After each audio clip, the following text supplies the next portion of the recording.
Blue Jays will be the home team. Jesse Litch is throwing his warm-up pitches on the mound. He'll go up against his former pitching mate, Roy Halladay. Charlie Manuel's Phillies are 2.5 games back in the National League East. They are 38 and 32, starting to play some pretty good baseball, and they're starting to swing the bats. Jimmy Rollins back at the top of the order. Polanco, Utley, and then the DH, David Howard. Howard over his last 17 games. Ryan Howard, over his last 17 games, hitting .338. 5 doubles, 5 home runs, and 18 RBIs. This is the first game all season Howard has not started at first base. Jesse Litch on the mound, missed nearly all of last season. Makes his 3rd start of this year. Rebounded very nicely in his last start. 7 strong innings, giving up just 3 hits. In that game, he received a no decision. He said it was very satisfying to throw those 7 innings. His only other previous start versus the Phillies, that was back in May of 2007. He gave up 4 runs, 7 hits in 4 innings. That was a 5-3 loss right here in Philadelphia. Scouting report for Jesse Litch. If you watch him, he's very deceptive. Deceptive pitch movement with his fastball, his slider, his cutter, his change, everything else he has. Location is going to be very key for him today. He is a very quick worker when he is on the mound. The location is important because the Phillies have been swinging the bats very well over the last 2 weeks or so. Leadoff batter will be the switch hitting shortstop Jimmy Rollins, playing in just his 15th game of the season. Up and away for a ball. Rollins has had a couple of calf injuries that have knocked him to the disabled list twice. See, just 15 hits so far for Rollins. Foul down the right field line. Tried to come back maybe a little bit too soon from that first one, wanting to get into the lineup and do some of the things that he can do. Came back, played a couple of games, re-injured it, and went back on the disabled list. He is truly the igniter in this lineup. He is the guy that makes things go. Which misses up and away to change up. 2 balls and a strike. You can see what he has done. Just 2 games, 1 for 9, but that 1 hit was a walk-off home run off Kerry Wood and the Indians. There's a strike that evens the count at 2-2. Jesse Litch, last time out, worked very quickly and pounded that strike zone all night long. Breaking ball down in the dirt, full count. He was talking after that game that the cutter wasn't working early in the game, so he went to more of a 4-seam fastball, more change-ups, and it really worked for him. Good life on his pitches. Rollins with the leadoff walk.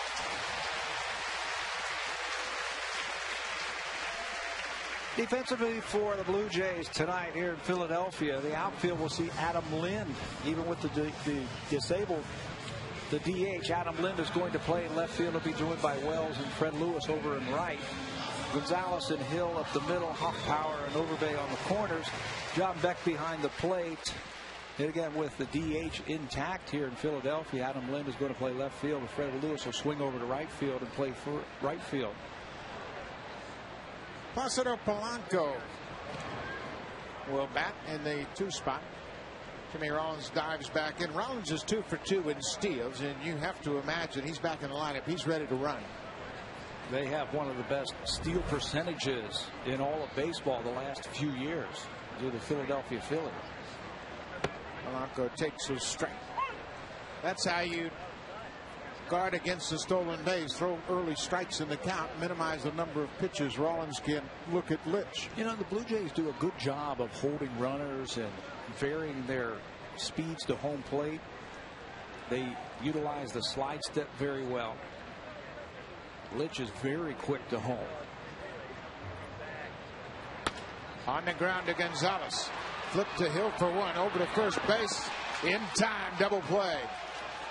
Jesse Litch took something off and got Polanco to hit a ground ball to the shortstop. And when you do that, it's pretty much automatic. And another reason why you run is you stay out of double plays. Early in the count, they do not run, and the Blue Jays are going to turn another double play. The middle of this infield has turned so many double plays. Alex Gonzalez has turned the most double plays by a shortstop in the American League. Aaron Hill up there in the top also. They've been so good all year long. That's the 65th double play the infield has turned this year. Hill and Gonzalez, a very good tandem around the bag at second. So now there are 2 outs for the number 3 hitter, Chase Utley. Utley takes a first pitch down and in for a ball. Utley coming off a 3-for-3 day yesterday afternoon against the Indians here. Just what the doctor ordered for the Philadelphia Phillies offense. The Indians come to town and they really whacked them, swept them 3 straight. Change up in there for a strike. It's 1-1. Utley just now starting to heat up, get his stroke together. He is one of those guys that you can count on for 200 hits and 100 RBI. Little cut fastball just off the plate inside.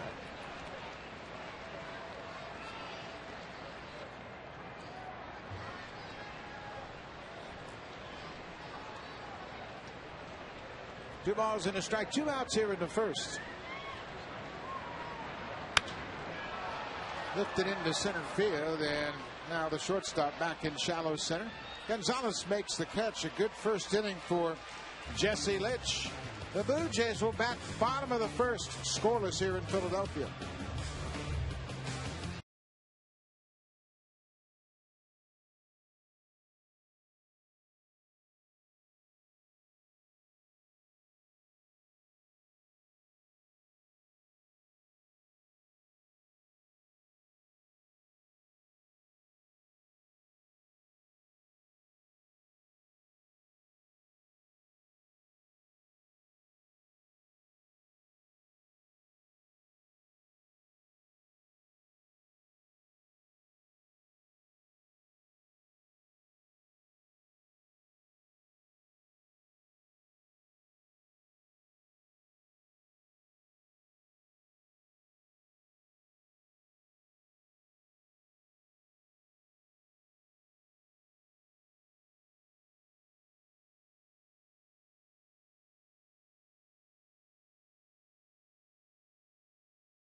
Jared Hoffbauer again at third base, batting 9th in this order, but the lineup change seemed to have an immediate impact as they came through against the Cardinals.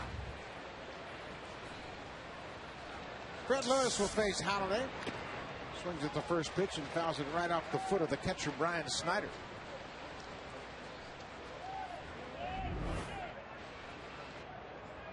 Lewis, a .289 hitter, 4 home runs and 20 driven in.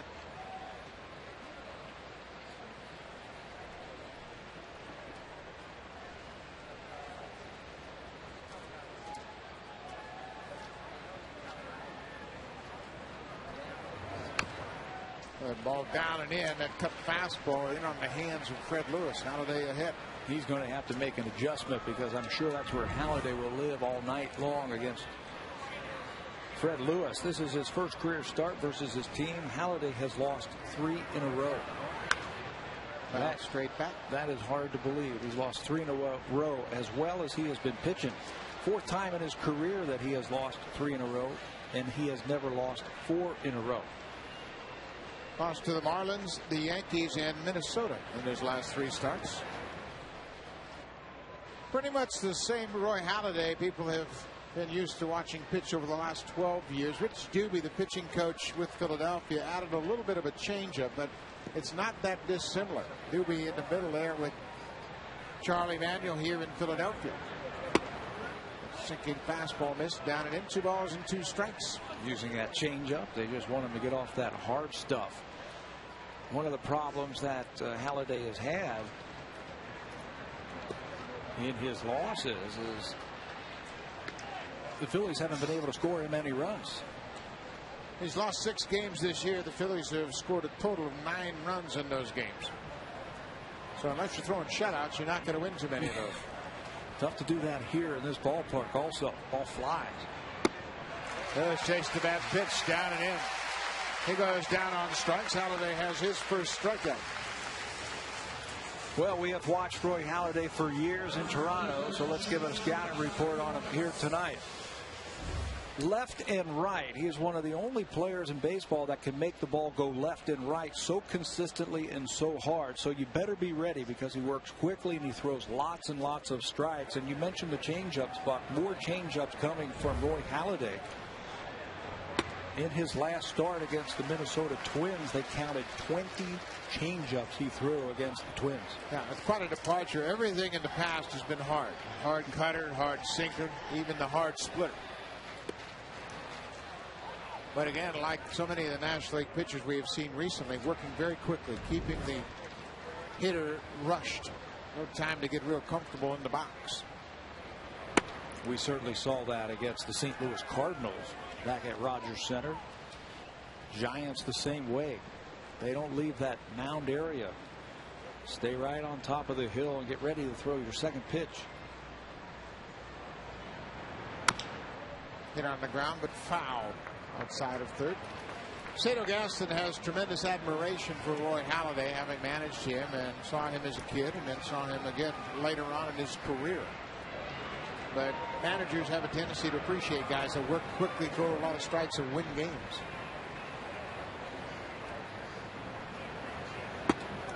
Inside with the breaking ball. 3 balls and 2 strikes. Halladay's thrown an awful lot of pitches of late.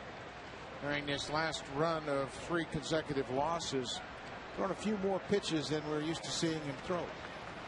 Still getting complete games. Popped up on the infield. Chase Utley calls for it and makes the catch just behind the mound. But it's just taken him a few more pitches to get through those 9 innings. Let's take a look at the defense for the Phillies tonight. A lot of speed in the outfield in Ibanez, Victorino, and Jason Worth. Polanco, Rollins, Chase Utley, Ross Gload over at first base. He'll get the start tonight. Brian Schneider will team with Roy Halladay as the battery tonight. And Ross Gload, first time somebody other than Ryan Howard penciled in at first base for the Phillies this year. Jose Bautista takes a slow breaking ball for a strike. There's Ryan Howard, not really knowing what to do on the bench, I'm sure. First time he's DH'd, especially in this ballpark. But he has played every game. 70 starts at first base this season. Boy, his bat's starting to heat up, too. Yeah. Driving the ball the other way. Cutter off the plate. Well, we saw it with Chris Carpenter when he faced the Blue Jays for the Cardinals. He didn't throw too many pitches over the heart of the plate. Same will be the case with Halladay tonight. Stay right on the edges with that left-right movement that he has. The cutter is supposed to look like a fastball coming in and then just dive out of the way right at the last minute. A little bit different from the slider that doesn't have that same type of spin on it. Back at a splitter that was pulled out of the strike zone. 2 balls and 2 strikes to Bautista. Much harder to pick up the cut fastball as opposed to the slider. And that's why Halladay has had so much success with it. No swing down at first. Paul Schreiber, the umpire, waved it off. Halladay thought Bautista went too far. From the side, we'll be able to see. Well, he did check. Yeah, I thought he held up. Yep. Another full count pitch. Hopped up. Shallow left field. Rollins over near the line. Makes the catch. Roy Halladay has a 1-2-3 first inning. We are scoreless after 1 in Philadelphia.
Hardware or Home Hardware Building Center.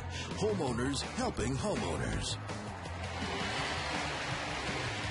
Back here at Citizens Bank Park, and the Blue Jays are the home team here. Ryan Howard will step in. He is playing the DH role tonight. First time that Howard has done that. First time he hasn't started at first base, and he is really starting to swing the bat. Good fastball in there for a strike.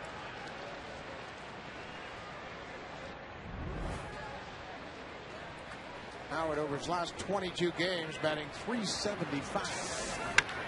Long drive center field. Vernon Wells coming on, makes the grab about chest high.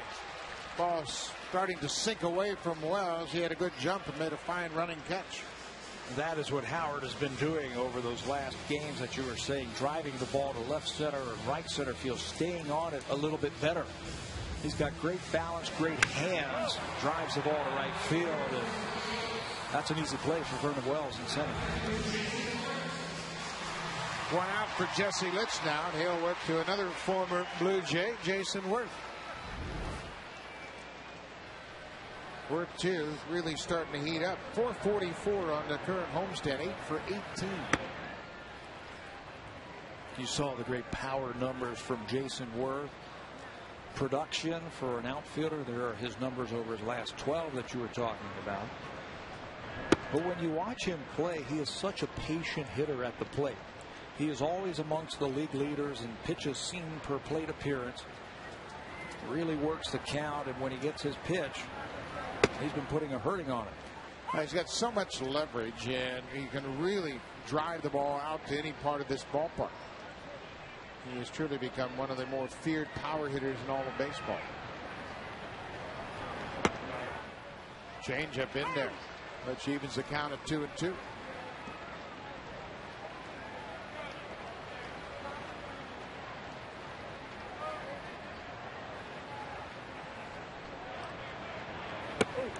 To come inside with that sinking fastball and missed. Full count. Jason Worth came to the Blue Jays in 2002, came to the big leagues, played in 15 games to finish up that season. Out of play on the right side. He has had some memorable games against the Blue Jays also in his career. One in particular that I remember right here in this ballpark. Slammed 3 home runs against the Blue Jays.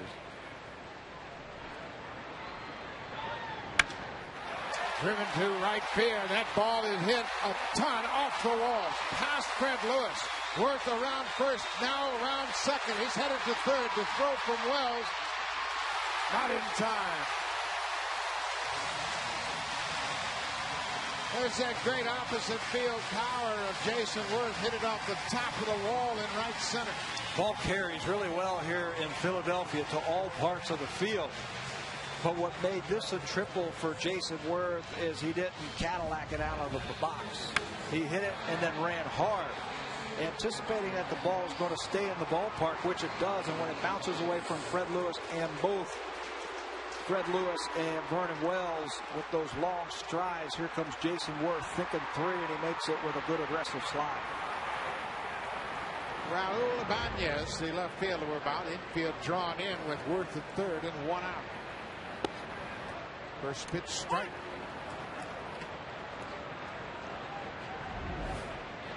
Ibanez off to a slow start, average of just 246.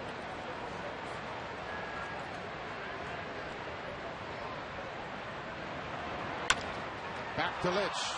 Chases Worth back to third and goes to first to retire Ibanez. You see how quick Jesse Litch was? He is a good fielding pitcher. He was a shortstop when he was a youngster coming up through Little League. Gets himself in great position, checks the runner, actually gives him a good long look. Gets Worth back to third and completes the play at first. Well, let's try to pitch around that 1-out triple by Worth.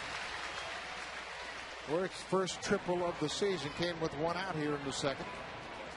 Now the switch hitter, Shane Victorino, the center fielder. Up and away with the changeup. Victorino has really become a very important offensive player in the middle of this lineup for Charlie Manuel.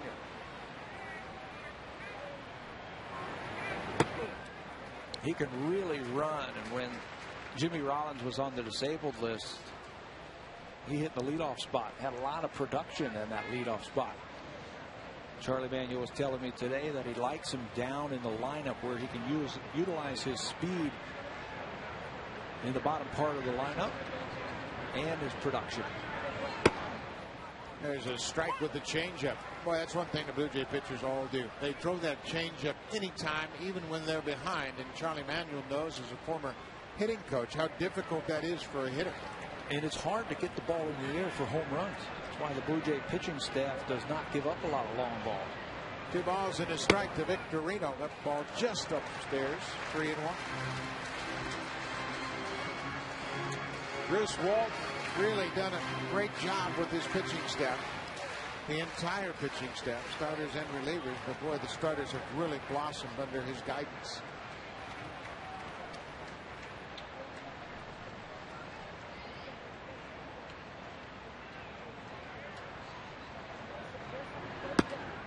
Off the plate, Victorino takes the walk.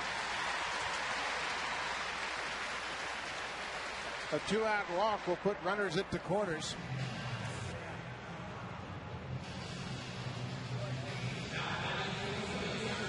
Ross Gload, the first baseman. See John Buck going through the defensive signals with the first and third steal possibility. Victorino has stolen 16 bases in 18 attempts.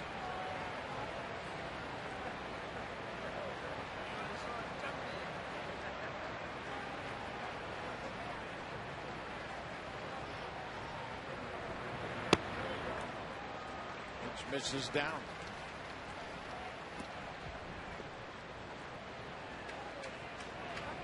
We're in the top of the second, scoreless game here in Philadelphia.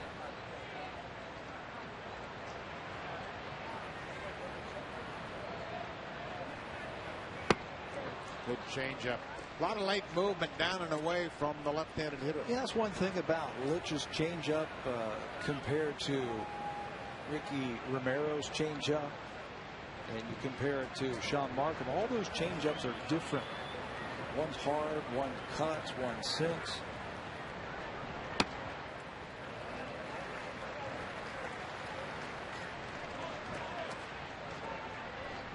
Ricky Romero, Brett Cecil, Brandon Morrow, all the starters always sit together on the bench talking about approaches, pitch selection, how they're going to work different batters. Quick throw dug out of the dirt by Overbay. But these starters all feed off one another, and they really have a great rapport. Very friendly competition amongst them all.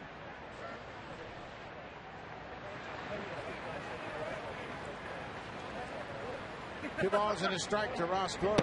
Another changeup he's out in front of. If they're going to keep swinging at it, keep throwing it. He's got great arm action with that changeup. And if you start looking for it, he'll cut that ball right in on your hands.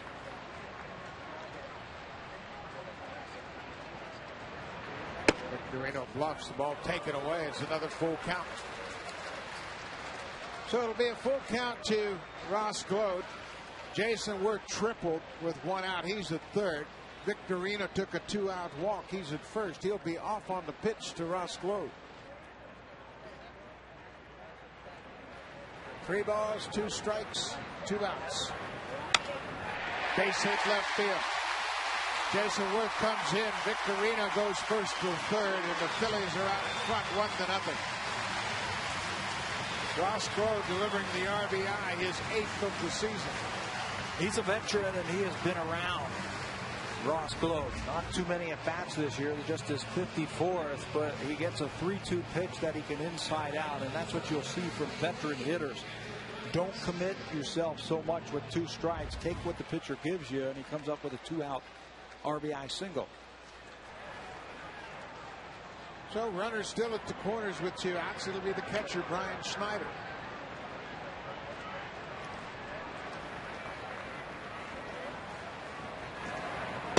Snyder cuts on a first pitch changeup. He's out in front of that. Snyder is doing the catching of late with their regular catcher Carlos Ruiz on the disabled list with a concussion.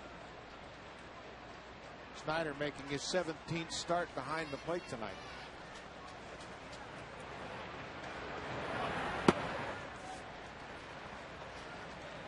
Litch hasn't been able to locate that fastball or the cut fastball yet. Just one pitch that he can get over is the changeup. And they're swinging at it, but when he does, that's when he can double up with those, when he can get that fastball over, like right there, and he's not getting that corner with that four-seam fastball. Cito Gaston having a few words with home plate umpire Dan Molino. 2 balls and a strike, 2 outs here. Phillies have scored a run here, top of the second. Ground ball back to Litch. He'll get out of the inning. Little toss to Overbay for the out. Jesse Litch gives up a run on 2 hits. Phillies are out in front. Vernon Wells will come to the plate coming off a 2-home run game against the Cardinals. Number 17 and 18. He'll lead things off in the second.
Was the precipitator to this. Let's take you back to September 27th, 1998. Halladay against the Detroit Tigers. No-hitter, 2 outs in the ninth before pinch hitter Bobby Higginson comes off the bench and drives it out to left field. Halladay would complete the game for his first major league win and be 1 out away from a no-hitter, which he would finally get this year. Guys? That was his second start in the big leagues, and he nearly threw a no-hitter, and Bobby Higginson hit that pinch hit home run to the opposite field, but it was a precursor of things to come. Roy Halladay certainly had a lot of upside. He was a #1 pick in 1995 of the Blue Jays, signing out of Colorado. Made his way through the minor leagues up to the big leagues, and you can see over his career he has had a marvelous career, great winning percentage, and an ERA in this day and age that is staggering. Vernon Wells with his 2-home run game yesterday. Swings at the first pitch and slices it into the seats. Wells' second multi-home run game of the season yesterday, his 20th of his career, and the Blue Jays have gone 17-3 when he has multiple home runs in a game.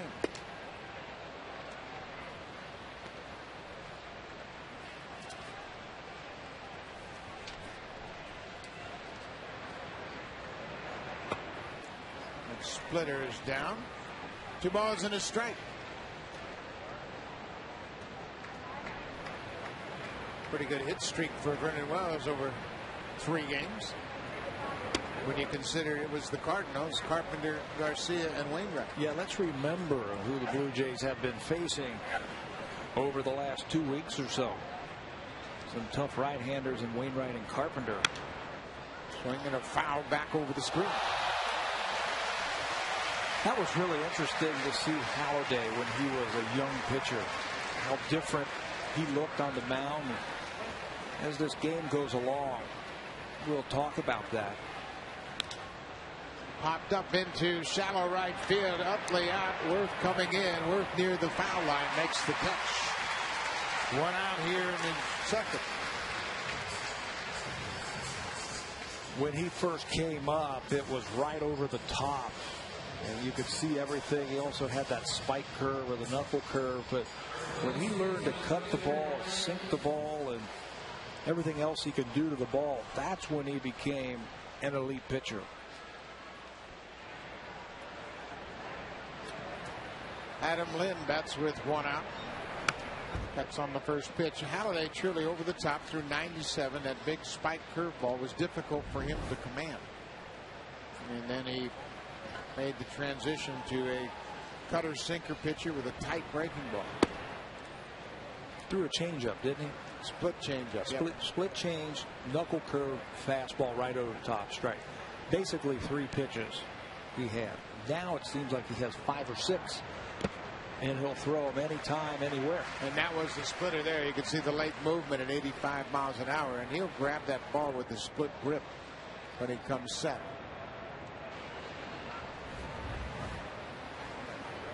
Look at the ball just dive.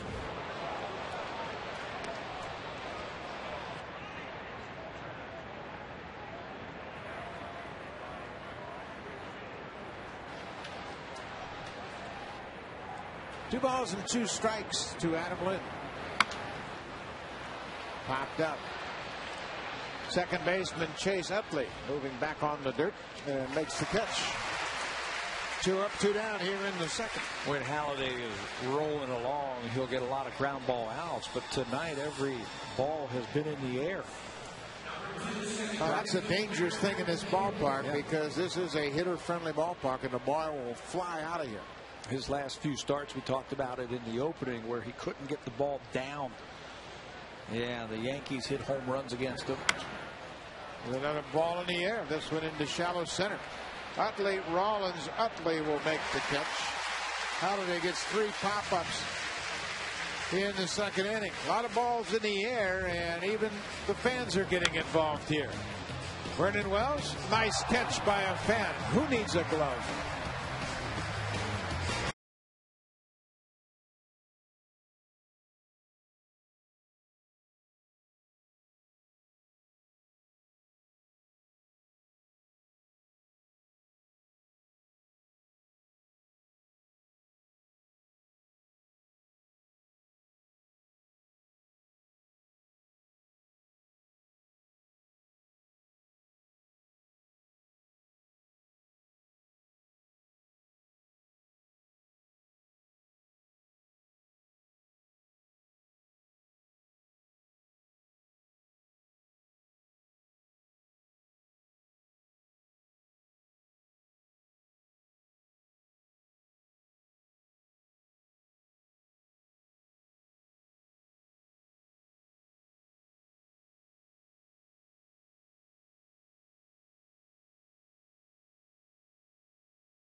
Game is July 13th in Anaheim.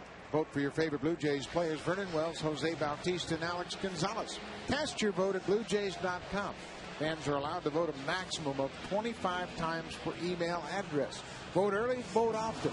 Players are getting involved in this as well. Today we saw a lot of the Blue Jay players filling out their ballots. The players get a vote to add 8 pitchers and 9 position players to the respective rosters. It's pretty impressive, and certainly a lot of players are taking a lot of pride in their voting. And taking it very seriously. Going back and forth. Oh, what do you think about this guy? What about this guy? They get the vote for 2 votes for each position. Right. And they can vote for their teammates. Yep. It's a pretty good honor. Jimmy Rollins bats for a second time. Takes a second pitch upstairs. It's 2-0. Rollins was walked in the first. He was erased on a double play.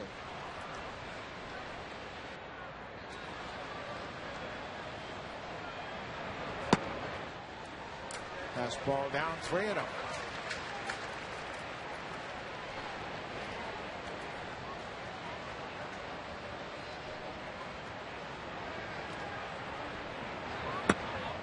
A 4th pitch walk to Jimmy Rollins. He's walked twice tonight. When he is on, he is not walking anybody. Jesse Litch, that's 3 down, 3 innings. One thing that Cito Gaston wants to see from all of his pitchers: get out there and pound the strike zone. Be aggressive. If they hit you, they hit you. But I don't want you to walk guys. In his last start against the Giants, 7 innings, 3 hits. He only struck out 3, but he didn't walk a batter. Placido Polanco, the 3rd baseman. Rollins at first.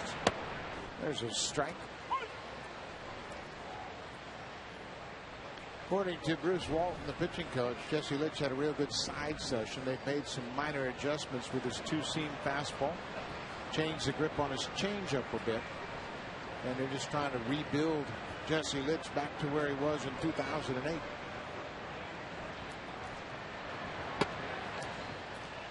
A ball and a strike to the Phillies' 3rd baseman. Polanco had a big game on Thursday, 4 for 5 with a couple of ribbies against the Indians as the Phillies swept the Indians. He can handle the bat. He can do so many things for you in that number 2 slot in the batting order. Hit the ball the other way. They can play hit and run. He can bunt, whatever you need him to do. He'll also take a pitch, which is so important for a number 2 hitter. Have that confidence to hit with 1 or 2 strikes. We saw it for a lot of years when he was with the Detroit Tigers. Good numbers when there are runners on base.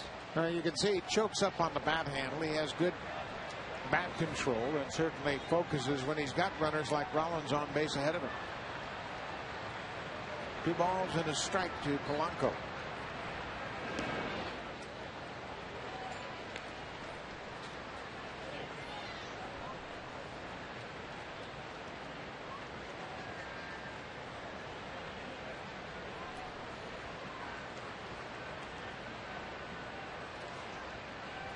It stepped off. He wasn't quite ready to deliver to Polanco. Hitting in this 2 spot ahead of Utley and Howard really has to be a prime spot in this lineup. Polanco should get a lot of pitches to hit. Another ground ball, could be 2. Hill to second for 1. Gonzalez back to first. Double play. Second double play turned tonight by the Blue Jays. Both have come off the bat of Placido Polanco. This time a 4-6-3 double play. And you will get pitches to hit. Again, they elect not to start the runner. Polanco does get it on the ground, but this time right at the second baseman. Jesse Litch is liking that. These 2 here, that was a nifty little turn by Gonzalez as the ball and the runner met at the same time at second base. Got rid of it quickly. They both know each other very well now, and they didn't take long at all to click in spring training. So again, Chase Utley will hit with 2 outs. First pitch swinging right to the first baseman, Lyle Overbay. Utley's retired. A quick inning for Jesse Litch. Phillies scored, and they are ahead by 1.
To see Roy Halladay, and they certainly miss him in Toronto. 12 years as the ace for the Blue Jays, and in return for Roy Halladay, this is what the Blue Jays got. It might take a year or so before we start to see some of these players come up, but they've got some good players coming. Brett Wallace, 14 home runs. He hit that last night. He's now on a 7-game hit streak, hitting almost 500 during that. Kyle Drabek, good ERA. Good numbers for Drabek. And Travis d'Arnaud, you got a chance to talk to Alex Anthopoulos about him. Yeah, d'Arnaud is really impressing with his overall skills as a leader, as a defensive player, a base runner, and a hitter. Overbay takes a ball down, 2 balls and no strikes. The Blue Jays have 4 big-time catching prospects. And d'Arnaud is in Dunedin in the Florida State League, the high A League in the minor leagues. They're taken inside, 3-0. Just 20 years old. Yeah, a very athletic catcher that is already showing leadership skills. So that's a real bonus. And Drabek 7-7 in Double-A, and there's no reason to rush him either. 3-0, taking all the way. I don't even look at one-loss records for pitchers in the minor leagues because so many things are going on in the minors, errors and pitch counts and things like that. I look at earned run average, excellent. Innings pitched, hits to innings pitched, and Drabek says good. Broken bat, base hit into right field.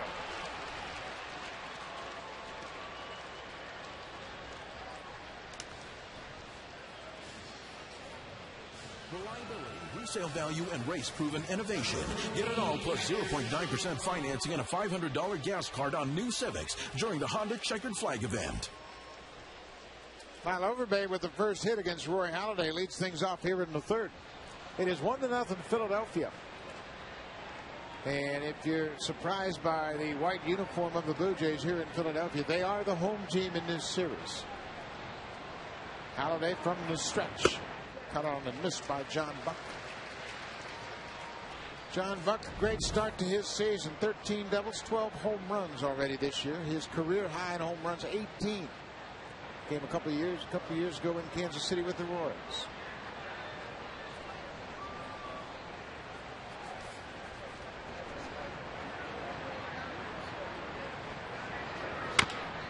On the ground towards second. Utley stops Overbay, throws the first for the out. Now Overbay in a rundown, and he too is tagged out. Perfect execution by Chase Utley. Came into the baseline and cut off Lyle Overbay. The only way that play works is if the second baseman is aggressive, like you said, get into the baseline, catch the ball, and get that runner going back to first base.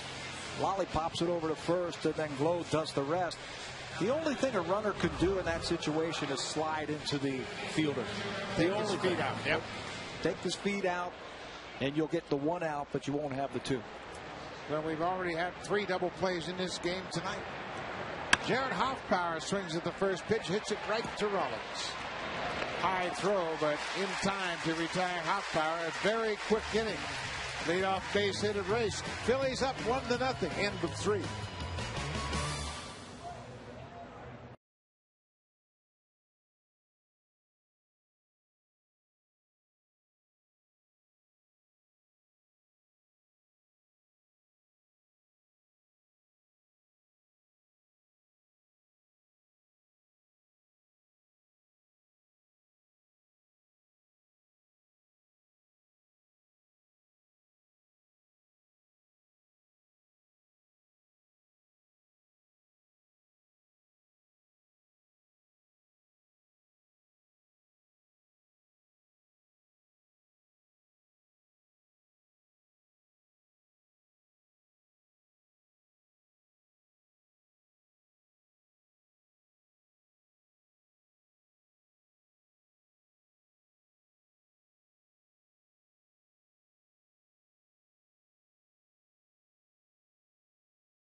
and his wife, Brandy, sons Braden and Ryan, took out an ad in the Toronto paper expressing their gratitude and all the memories that they've shared in Toronto. It ends by saying, "Toronto will forever have a special place in my heart. The memories will last a lifetime, and so will my gratitude." All the Hallidays in attendance here today. Thank you, Sammy. And certainly it's very difficult to leave your first organization. Roy Halladay, as we mentioned, a #1 pick of the Blue Jays in 1995, came to the big leagues and really established himself as an all-star, a Cy Young Award winner. And, you know, it's difficult, even though he kind of wanted a change of scenery. It's tough to leave your first organization. It certainly is. The organization you grow up with, things have worked out, though, for him. Ryan Howard to left field. Adam Lind has a beat on it, makes the catch short of the warning track.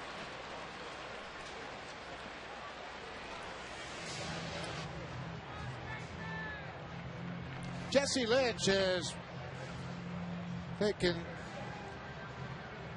a better command of his fastball here into the middle innings. A couple of double plays turned behind him early. Instrumental in his keeping it a one-run ball game. Jason Worth scored that one run. He hit a one-out triple in the second and came in to score on a base hit by Ross Globe.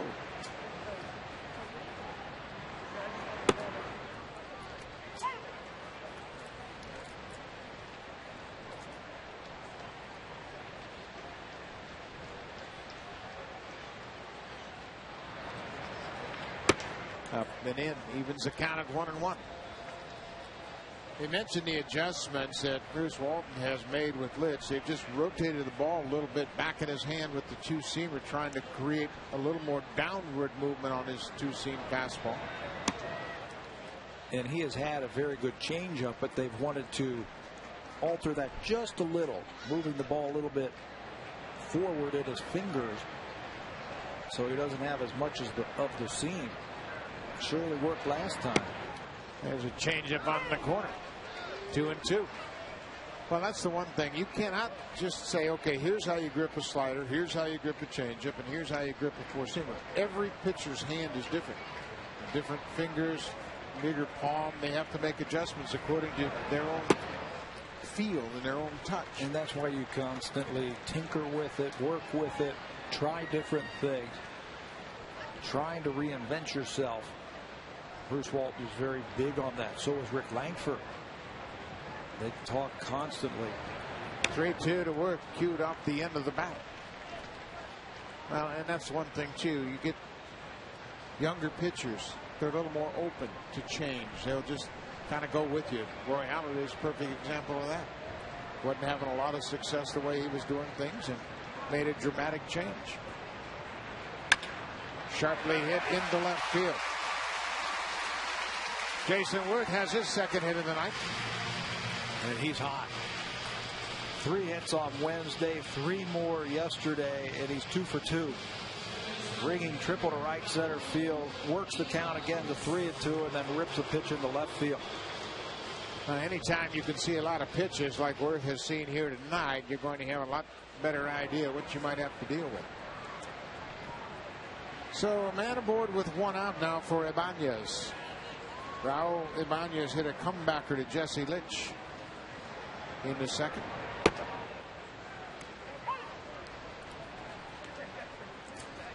Ibanez in his second season with Philadelphia. Played in Kansas City and Seattle in the past. Overbay, foul ball. First base umpire Paul Schreiber standing on the foul line, jumping out of the way of that ball, made the foul call. He certainly had a good look at it. Yeah, it was coming right at him. Very definitive, too. Watch it right on the line. This ball is hooked. Overbay can't come up with it. Right away calls it foul. Boy, great concentration. You got to hang with the baseball till it goes by the bag at first. Ibanez just missing extra bases.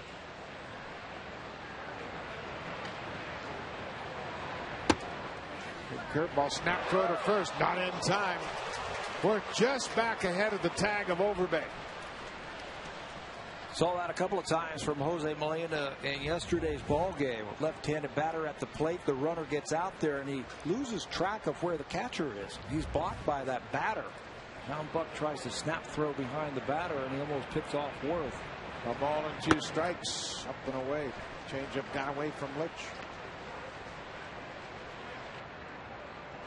Jesse Litch would love to get another ground ball. They've turned 2 double plays behind him already tonight. Worth with good speed at first.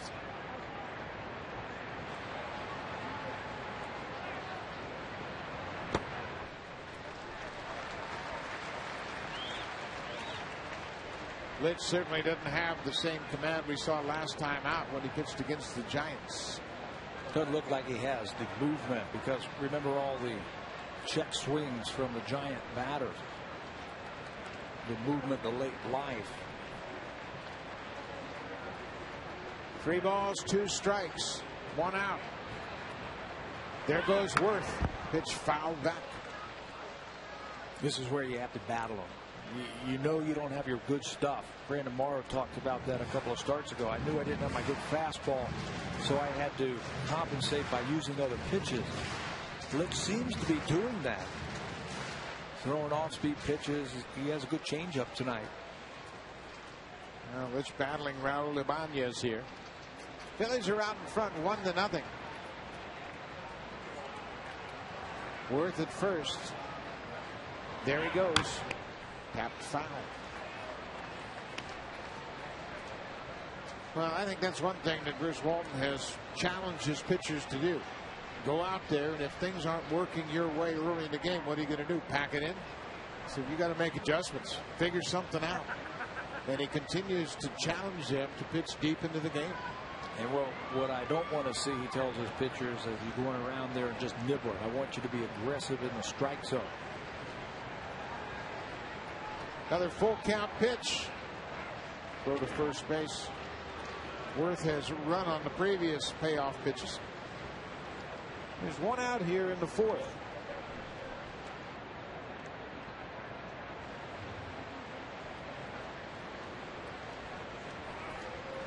Another snap throw.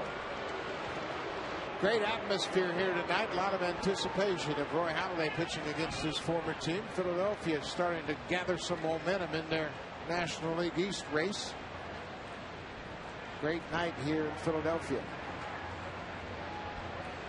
There goes Worth. Swung on and hit into right field. Worth around second, headed for third. Lewis gets it back to the infield.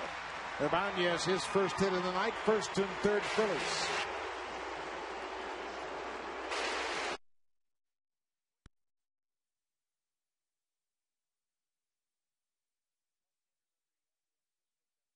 That shift. Don't know if Lyle Overbay picked that ball up because he didn't really move on it. Ibanez hooks that ball by him.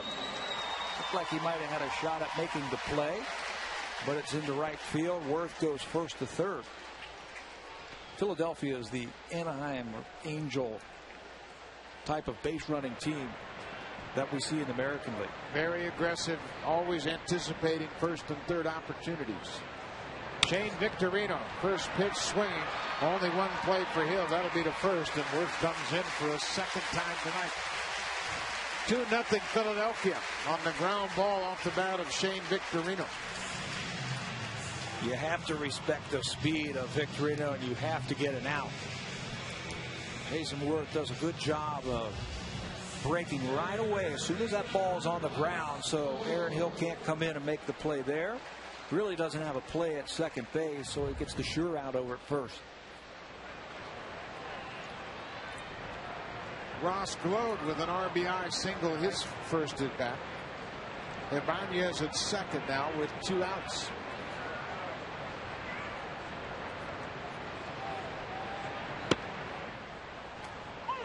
That changeup has been consistent for Litch. Gload hit a sinking fastball down and away with 2 strikes in his first at bat, back in the second.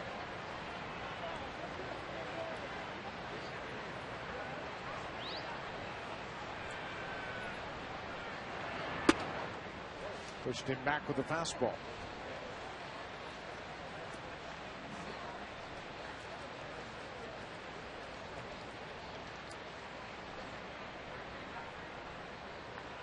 Ibanez had the base hit to right.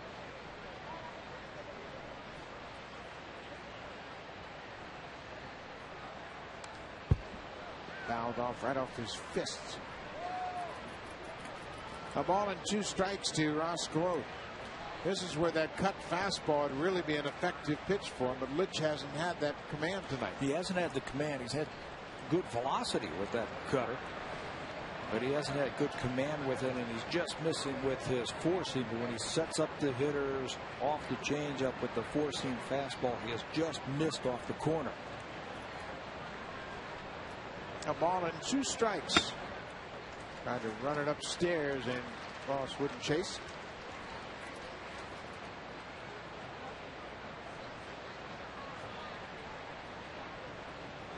Two nothing Philadelphia here as they bat on top of the 4th inning.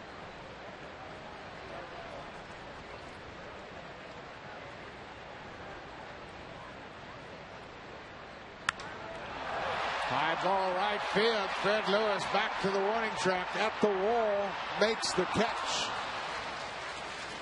Ross Gload hit it about as far as you can to right. Jesse Litch gives up a second run. It's 2-0 Philadelphia, middle of the 4th.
Welcome back to Citizens Bank Park. The Philadelphia Phillies lead 2-0. Let's take a look at these two clubs and how they have fared in interleague play this year. Philadelphia has gone 8-7, while the Blue Jays have gone 6-9.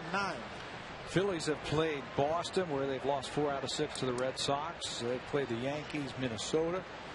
Blue Jays, we know about them. I think the record is pretty decent compared to who they have been playing. Considering their opponents, for sure, when you think about facing the top 5 pitching teams in the National League. Fred Lewis takes a first pitch strike, lays off the fastball down to even the count.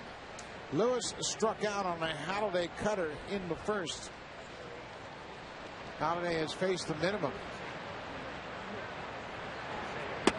Another cut fastball inside. He is going to have to make an adjustment on that cutter. The swing is a little bit too long. His head is pulling off of it. Look for it. Stay down and go through it. Then a strikeout. Same spot, down and in. Lewis swings right through it. Second strikeout for Halladay. If you feel comfortable, you can move up in the box to try and hit it before it breaks. You can move off the plate if you feel comfortable doing that, but you have to stay down and through that ball. How often did you move in the batter's box? I moved a lot. You know, if it was a soft tossing lefty like a Jimmy Key, sorry, Jimmy. Or soft tossing lefty. Let me say that again. Soft tossing lefty like Jimmy Key. Yeah, okay. That's okay. Is this tape? Scott McGregor, some of those guys, they like to work the outside part of the plate, so you could lean out over the plate Now, a big old right-hander, you might want to back off a little bit. Alex Gonzalez takes a pitch down and away. What would you do against Halladay? I would look for the ball away, I think. I would take the one inside, and I would force him outside. Just take it like good hitters do. They keep that front shoulder in, and they'll take that inside pitch. Gonzalez bounces it up the middle. Rollins behind the bag at second. Gonzalez is retired. 2 outs here in the fourth. Is that a sound game plan? You think? You've seen Halladay a lot? I think so. Most of the pitches he throws move away from a right-handed hitter. And then he will react to somebody that gets on that pitch away. Then he will come inside with a sinker. Might throw a four-seamer up and in. But I think you're right. I think the majority of the pitches that he's going to throw to right-handed hitters are going to be away. He's got a good right-handed hitter now in Jose Bautista. Just off the plate outside. Bautista leads the majors in home runs.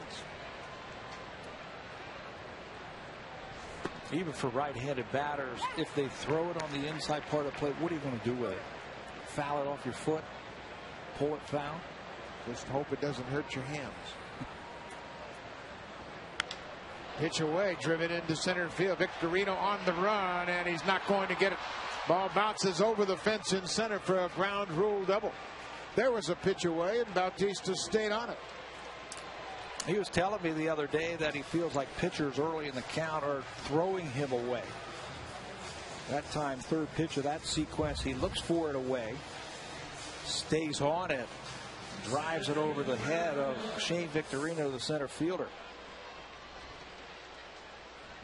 Bautista had a rough June, hitting under 200 for the month. Vernon Wells now with a chance to get the Jays on the board. Swings at the first pitch and lifts it into shallow right field. Jason Worth is there and makes the catch, and with one pitch, Roy Halladay retires Vernon Wells. Halladay's in control, just 2 hits. He leads 2-0.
Rogers Blue Jays Baseball Partnership and may not be reproduced or retransmitted in any form. Any accounts and descriptions of this game may not be disseminated without the express written consent of Rogers Blue Jays Baseball Partnership. This is a beautiful ballpark, Citizens Bank Park in Philadelphia. Jesse Litch delivers the first pitch of the 5th inning, a ball away from the catcher Brian Snyder. Phillies lead it 2-0. Snyder takes a fastball on the inside corner.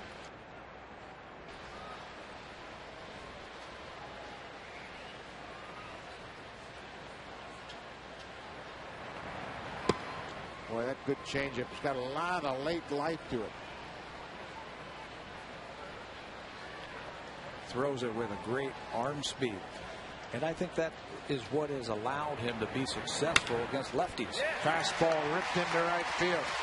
Ryan Snyder with a leadoff base hit here in the 5th. Join us tomorrow afternoon as the Blue Jays will play Game 2 of this series against Philadelphia. The Jays on Rogers Sportsnet starts at 3:30 p.m. Eastern Time, 12:30 p.m. Pacific Time. A good pitching matchup. Left-hander Cole Hamels will go to the mound against the right-hander Sean Markham. Markham 6-3 for the season. Leadoff batter Jimmy Rollins has walked twice tonight. Takes the first pitch down and away. Philly offense starting to come to life. Over their last 8 games, they have averaged over 6 runs per game. Hard to keep a very good team that can do so many different things offensively off the board. Charlie Manuel is a great hitting coach. When he was with Cleveland, knows a lot about hitting. You were around Charlie Manuel as a hitting coach. What were some of his thoughts about hitting? Very similar to Cito Gaston. Get up there, have an idea of what you want to do when you're up there. And when you get your pitch, take a good swing at it. That's why I enjoyed my conversation with him today, because he's like, oh, these Blue Jay hitters, they like to just rip it and rip it. They have a plan. 2 balls and no strikes to Jimmy Rollins. There's a 3-0 pitch. 3 balls and no strikes. Litch has had trouble throwing strikes to Jimmy Rollins.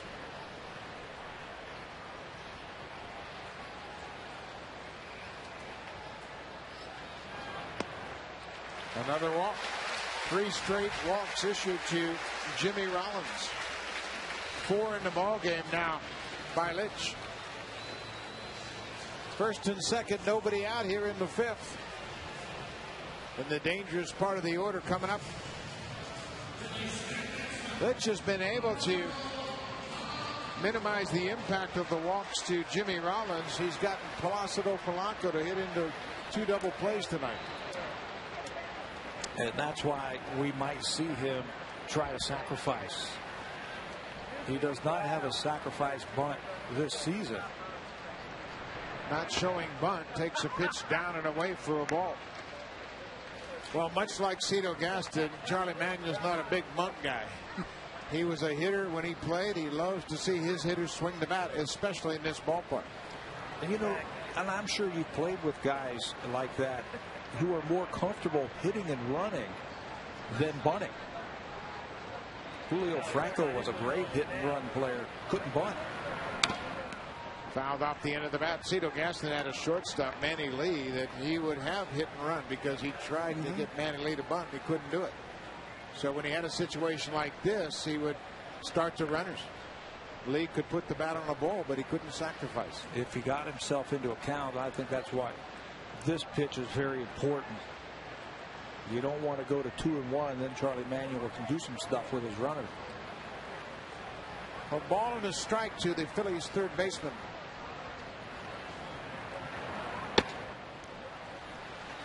Missed away.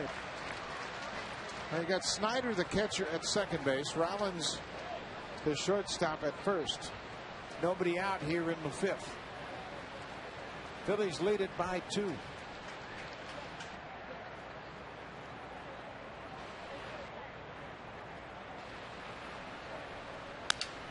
On the ground, left side, knocked down by Gonzalez, but he'll have no play. Bases are loaded. Polanco gets the infield hit. Gonzalez kept it on the infield, probably saved a run. Yeah, he certainly did. The hot power almost comes up with that ball. Polanco breaks his bat and gets it right by the third baseman. If he comes up with it, he's got to play at second, and there'll be 1 out. The double play would still be in order. Gonzalez keeps the ball in the infield. Bases loaded, though. And the producers for the Phillies coming up. Chase Utley will bat with the bases loaded.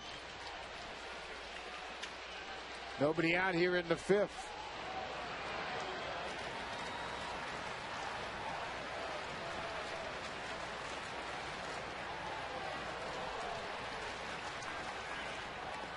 Cut on the first pitch and fouled out. Utley, the left-handed batter. Ryan Howard behind him, and David Percy is just about ready down in the bullpen. You saw that Chase Utley has authored 3 grand slams. Tough part of the lineup for the Jays. That changeup well off the plate outside. Third time through now that the Phillies have had a chance to see Jesse Litch. And the most effective pitch has been his changeup, and they have seen it now. Utley, a great fastball hitter.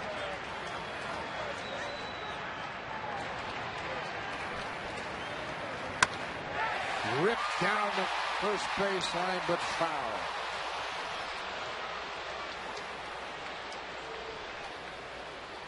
Utley just missing extra bases down the right field line.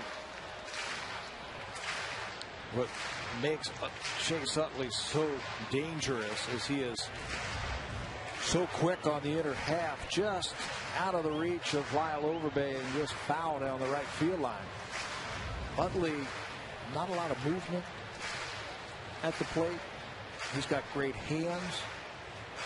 Doesn't strike out a lot. Puts the ball in play. You see him concentrating now. Lyle Overbay telling Paul Schreiber what a great job he's done at the first baseline. Boy, Paul, you're calling some good foul balls down here, buddy. And you know what that is for tomorrow, because he'll be behind the plate tomorrow. Well, thank you, Lyle. Yeah. Well, Jesse Litch got a visit from the pitching coach. I'm sure Bruce Walton came out to just chat things over between Litch, Buck, and himself about the approach, how you might want to finish off Chase Utley. But you're right, it is not an easy task. Utley, Silver Slugger 4 straight years.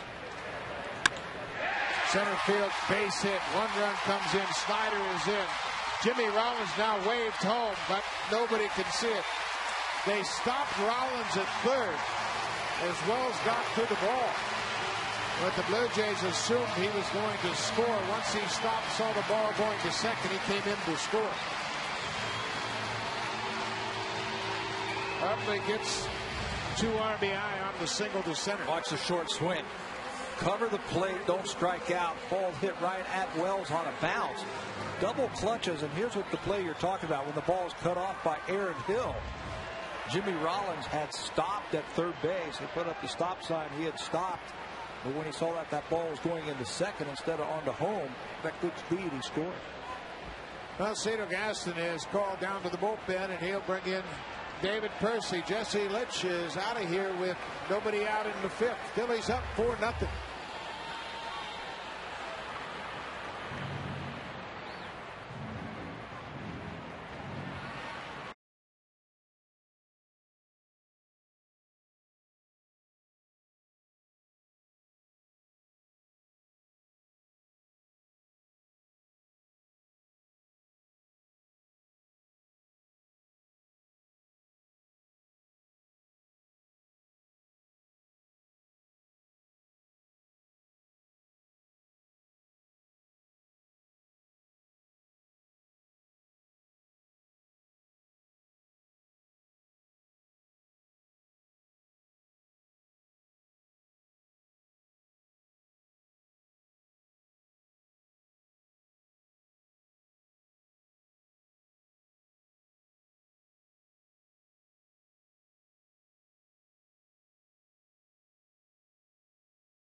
innings plus 4 batters. He allowed 7 hits, walked 4. And Jimmy Rollins was a real problem for Litch all night long. 3 of those 4 walks were issued to the Phillies leadoff hitter Rollins. So now David Percy comes out of the bullpen. Phillies have runners at first and second. Still nobody out here, and Percy will face Ryan Howard. Good numbers for Percy. Fastball, good slider, good breaking ball.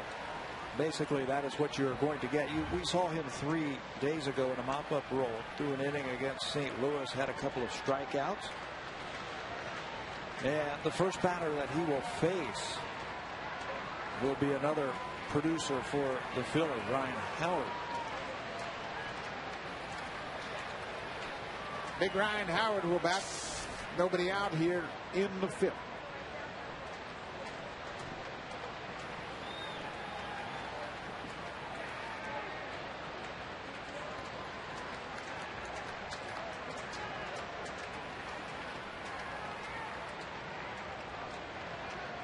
First and second. First pitch cut on and missed. Good fastball from first. One of the toughest hitters in all of baseball. Home run since '06. Ryan Howard right at the top of the list. Well, he's got light tower power. He can hit it out of any ballpark. We just saw Albert Pujols, so we know what a great hitter he is. But when you talk about sheer power, home runs, this is the man right here who's had the most since 2006. Can hit it out at any part of the ballpark. No balls and a strike. Up and in for a ball. Howard lays off. Ryan Howard has hit .229 against lefties. 5 of his 14 home runs against southpaws. And this month he's hit .325. Really starting to heat up. Yeah, and the long ball too starting to come around for Howard. 6 home runs and 25 driven in this month. Breaking ball top of the strike zone. Howard thought it was up. Good slider from Percy for a strike. Howard gives up on it, but it looks like it's about belt high. Pretty good pitch to hit. A ball and 2 strikes. Late on a fastball. Percy's very interesting. Really starting to gain confidence, getting more important situations all the time. This is obviously a huge situation in the 5th. He's got strikeout stuff in that arm. Mid-90s fastball. Breaking ball. Still have to put it in a good spot. That'd do the trick right here. You get a slider down and away to Howard. Too far down, too far away. He has had trouble tracking breaking balls from left-handers this year, even though his average is up and his production is still up. Still very susceptible to strikeouts.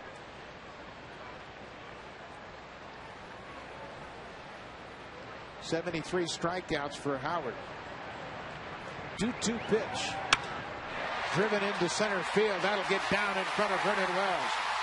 Here comes Polanco. Utley goes in for third. The Phillies are up 5-0. Very tough part of the order to get through. Howard drives in his 54th run of the season. Tracked the ball that time. Didn't pull off of it. Stayed right with it with 2 strikes. Watch his head go down right on the ball. Flicks it out into left center field for the RBI single. We talked about the Phillies going first to third, very aggressive on the bases. And you see Chase Utley read it right away. That run will be charged to Jesse Litch. Still not out of the woods. Nobody out. Runners at the corners for Jason Worth. He's 2 for 2 tonight.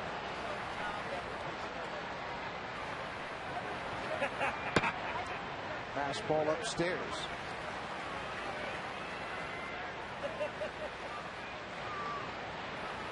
A triple to right center. And a single to left.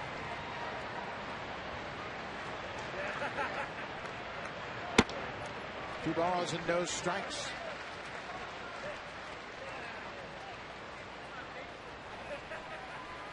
Cito Gaston knows this is where this veteran lineup becomes most dangerous, when they've got the count in their favor. And they are feeding off of each other. Just feels like the next guy is going to produce. They hand the baton to the next guy, and he comes through with some big base hits. 2009, the Phillies led the National League in home runs and slugging percentage.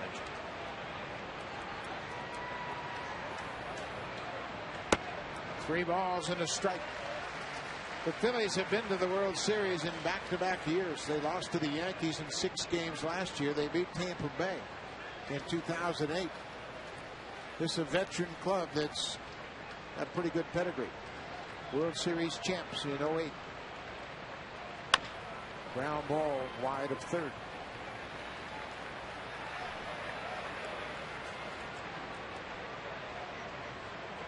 Phillies fans expect them to go back to the World Series with stars like Utley and Howard. They went out and signed free agents. Brian Snyder, the catcher, Placido Polanco, Ross Gload, Juan Castro. They brought in Danny Baez to shore up the bullpen. Full count. Worth pops it up, back out of play.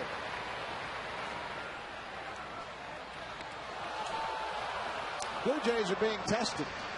They're up against some good National League teams, and they have held their own. They had 39 and 34 at the start of this series. Young pitchers like Percy and Litch earning their stripes. Yeah, like last year when we saw Brett Cecil earn his stripes. Phillies have a lot of ingredients to win. I think they're the best hitting team we have seen from the National League this year. 3-2 pitch. He walked him. You know, we have seen San Francisco on the last homestand. We have seen San Diego, Colorado. I don't think those teams hit like Philadelphia does. Even the Cardinals with Holiday and Pujols don't have the extended pop that the Phillies have. When you look at the Phillies last year, they won the National League East.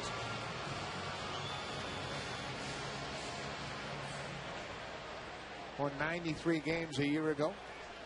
Raul Ibanez a year ago was a first-year Philly and had a big impact in their offense. Bases loaded, still nobody out. Late on a fastball. He has hit in this situation plenty of times. You see the great numbers with the bases loaded. 4 times in his career he has driven in 100 runs in a year.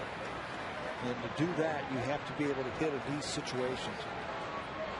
Not just home runs. Deliver big hits. Ibanez turned 38 on the 2nd of June. A dramatic difference in experience.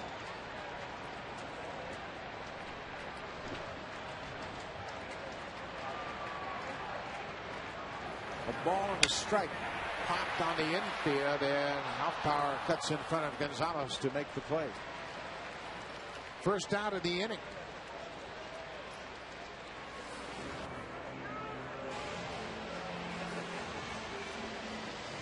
So now Percy will deal with the switch hitter Shane Victorino, who will bat right-handed for the first time tonight.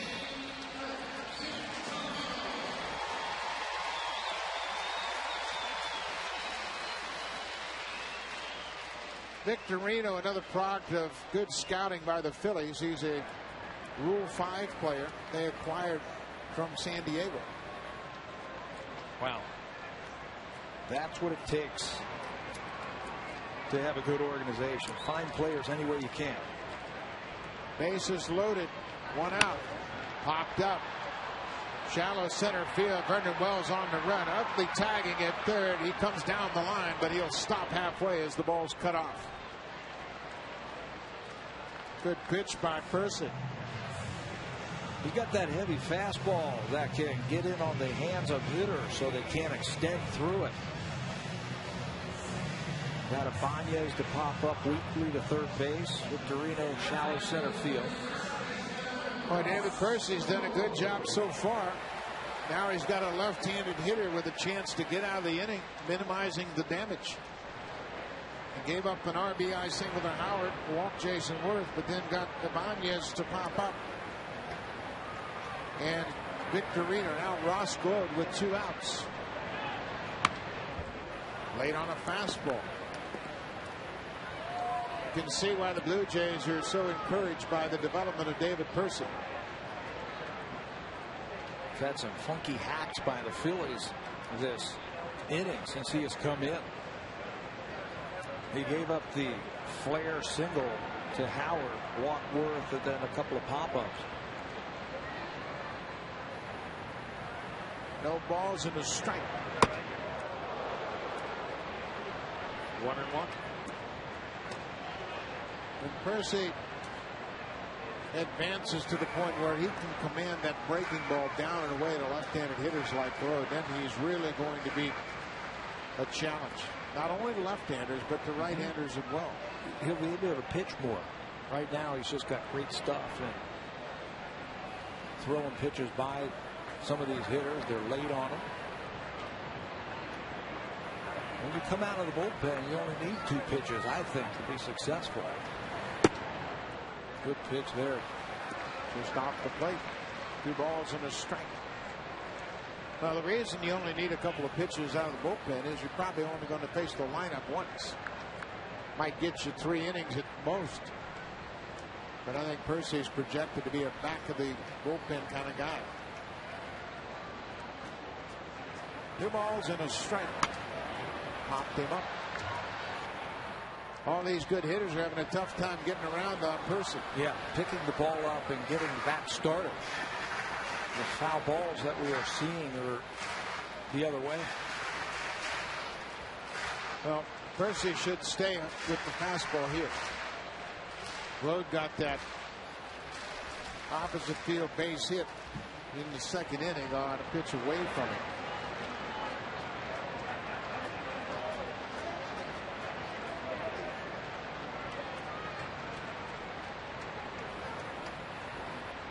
Two. Fire ball deep center field. Vernon Wells, a long run. He will get there and make. Oh, he dropped the ball. Ball went out of his glove. 3 runs come in to score.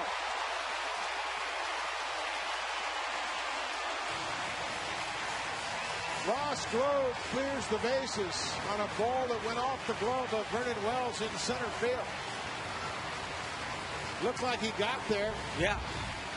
He was shading into left center field. This ball smoked to the gap in right center field. He actually slowed down right there, and it hit off his heel.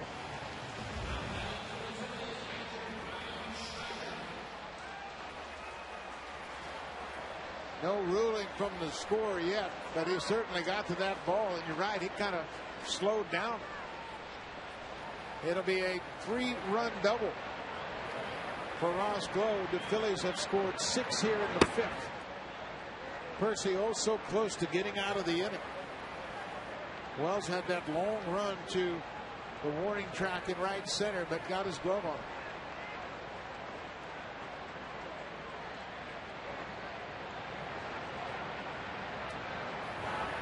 Brian Snyder started this thing off with a base hit to right. 10th man to bat in the inning. Phillies have averaged almost 7 runs a game over their last 8, winning 6 of them. 54 runs over their last 8 games, and that's coming into tonight. Yeah, they're really starting to heat up, and it's not 1 or 2 guys, it's the whole lineup. Snyder went too far. A ball and 2 strikes. They're starting to get some players back who are healthy. Jimmy Rollins means a lot to this club, and Victorino could hit down in the lineup in RBI situations. Pretty good pitch, not called. 2-2 to Brian Snyder, batting for the 2nd time in this inning. Everybody in the Phillies lineup has scored a run, driven in a run, or gotten a hit. And we're in the 5th. Ground ball toward Hill, 2nd. And Snyder's finally retired. The Phillies sent 10 men to the plate. They score 6 runs. They lead it 8-0.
Of a time was it for you and your family? It was so hard. Easily one of the hardest things that we've gone through as a family. It was a really tough decision to leave someplace that you're so familiar with, that you're so comfortable with, that you love so much, to move on. You know, I guess at some point we all grow up and you have to change it. It was a very difficult time for us. Earlier in the broadcast, we showed a letter that you and your family took out in the newspaper thanking the City of Toronto. Why did you feel compelled to do that? Because we didn't really have that opportunity to say anything. You know, we weren't sure when it was going to happen, and we love Toronto so much. It was our home. It still is a home for us, and I think that's probably the very least that we could have done to say thank you. You know, it wasn't just the team, but it was the city, the people in the city as well that provided the life that we know. So it was great. It was a good thing for us to do. The city was very happy to have you there, your philanthropy and your contributions, obviously, to the baseball team. But lastly, let's talk about how things are now and how you and the family are adjusting to life in Philadelphia. I live with the GPS at all times, adjusting well. It's difficult to be in a new city. It's a big city. It's an aggressive city, but it's amazing. It's welcoming. It's exciting. We have all new stadiums that we get to go to, new kids, new friends. The energy here is great. So it's been good. It's been great. Well, Brandy, thanks for your time. Thanks to you and your family for your contributions to the City of Toronto. I know the people miss you there. I know. We miss you, too. Guys, let's send it back upstairs with one out in the inning.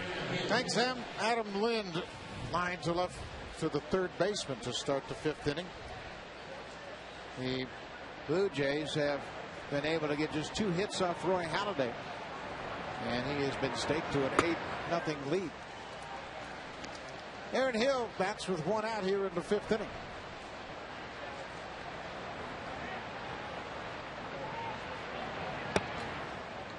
There's a strike, evens the count at 1-1.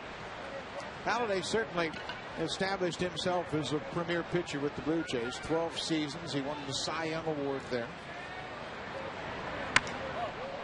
Left field, Ibanez on the run. This ball is over his head, off the wall. Hill around first, headed for second. And Aaron Hill will have a 1-out double here in the 5th inning. His 12th double of the season. Excuse me, his 10th double of the season. And that's the type of hitter that we have seen from Aaron Hill over the last couple of years. Watch him wait back and wait for that hanging breaking ball.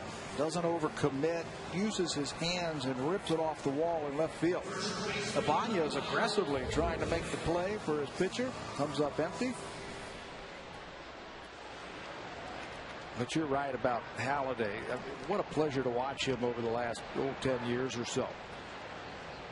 5 times he finished in the top 5 in the Cy Young Award category. Won the Cy Young Award in 2003 when he went 22-7. I think about the years that he was hurt.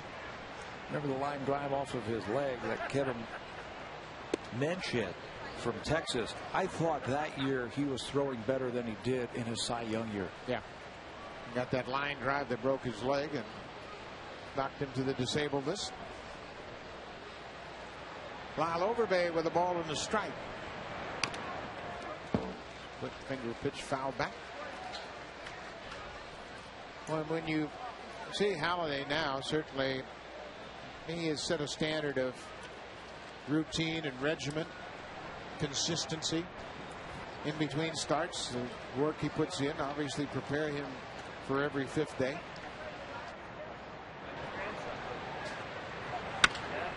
Sharply on the ground into left field. Aaron Hill will be stopped at third base.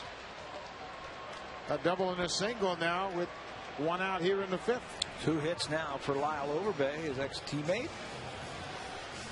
Knows a little bit about Roy Halladay. Lyle Overbay is now going to come out of the game 8-0. Dwayne Wise is off the bench and will pinch run for Overbay. So Dwayne Wise will come on as the pinch runner. Overbay with a good night at the plate, 2 for 2.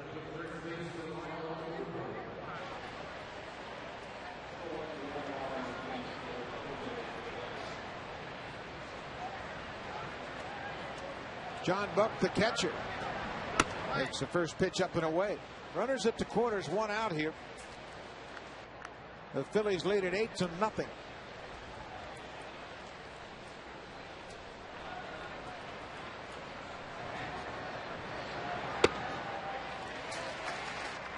A ball and a strike. I asked Charlie Manuel today what Roy Halladay means to his team, and he says, hey, he's a legitimate #1 guy. We go into the playoffs, we've got a legitimate #1, and he's a leader too. Leads in his own way.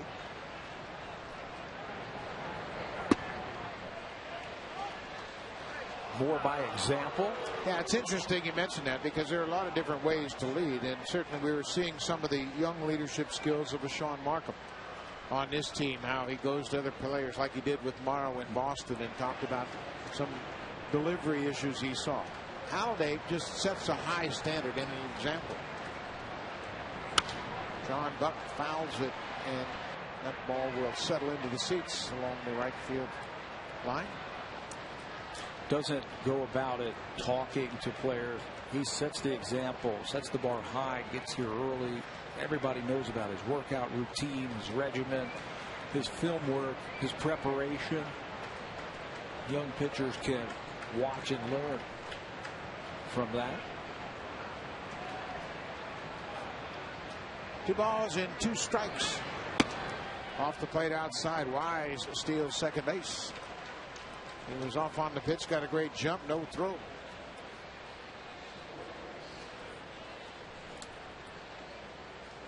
So 2 runners now in scoring position. Cedar Gaston inserting Wise as the pinch runner. That'll probably mean Adam Lynn will move to first base defensively. John Buck strikes out. That goes right into the grounds crew area, adjacent to the Blue Jays dugout.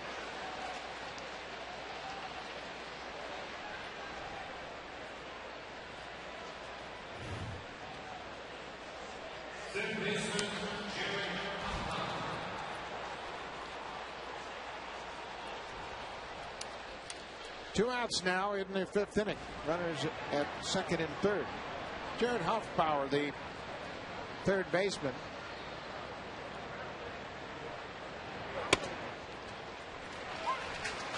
Hoffbauer grounded to shortstop his first time up.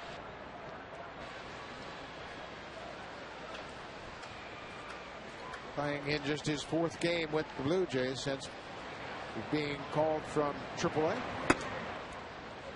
A ball and a strike. He's probably thinking, what's up with all this pitching? I get Chris Carpenter, Adam Wainwright, Jaime Garcia, now Roy Halladay. We see anything like this in Las Vegas. It's the big leagues. And you know what? We were talking about the Blue Jays and how they have gone through this streak of tough teams. Well, you know what? Those teams are tough in the big leagues. You don't see too many weak sisters, teams that just go out there and you know you're going to beat every single night.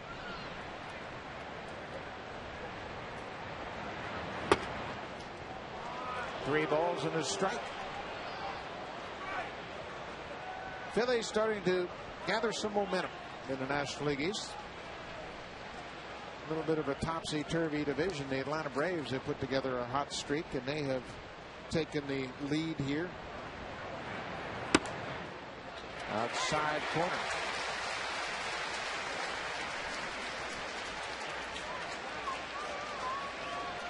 Three balls, two strikes, two outs here. Bottom of the fifth inning.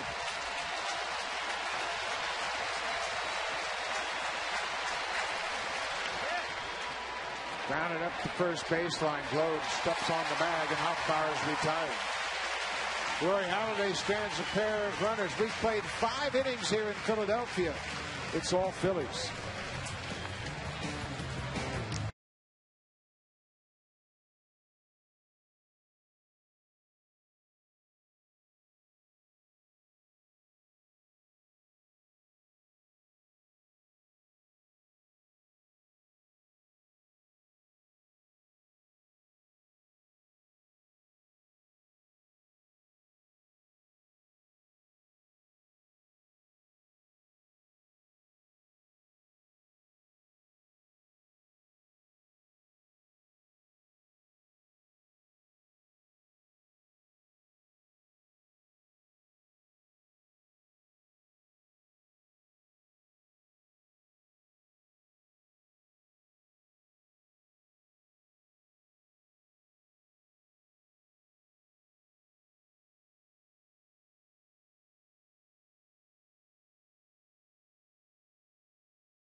Field to left field.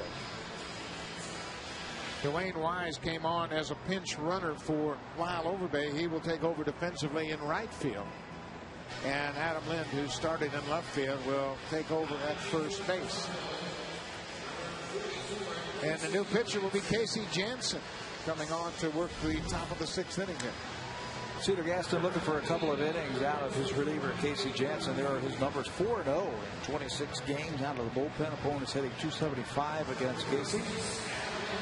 He has got that strikeout to walk ratio back to where it has been in his career at 3-1. He climbs aboard here for the 6th inning, and the first batter that he will face will be the top of the lineup for the Phillies, Jimmy Rollins, who hasn't had to take his bat off his shoulder all night. Jimmy Rollins has walked all 3 times and scored a run in that big 6-run 5th inning. There's pitch off the plate for Jansen. Casey Jansen has not pitched since Sunday against the Giants. Good cutter down and in. Rollins swings and misses. Mentioned Jimmy Rollins, just his 15th start of the season. He had a hamstring, had a calf injury, came back a little too early, re-injured it, had to go back on the DL. He homered the first time he came off the DL. I believe he only played 2 games. Homered in that game. And then you mentioned the walk-off home run, his first of his career. Another good breaking ball down and in. Rollins goes down swinging. Commentator clothing provided in part by Z Zenia. Statistical information provided by StatSync. Music provided by Universal Canada. We are in Philadelphia at Citizens Bank Park. Toronto Blue Jays are the home team as this interleague series was moved to Philadelphia. And they trail the Phillies by 8. Placido Polanco had a hit and scored a run in the 5th.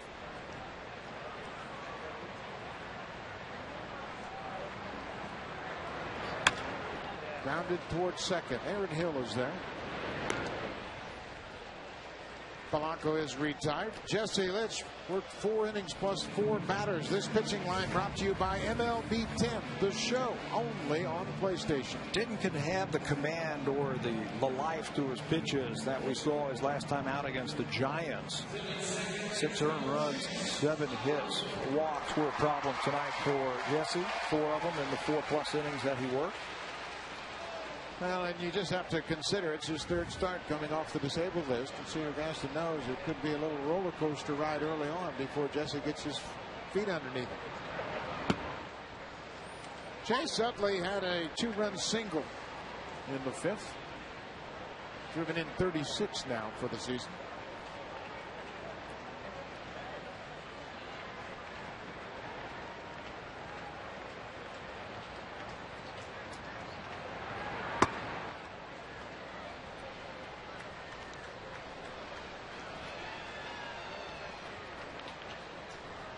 We knew the Phillies were swinging hot bats when we came into this ballpark tonight.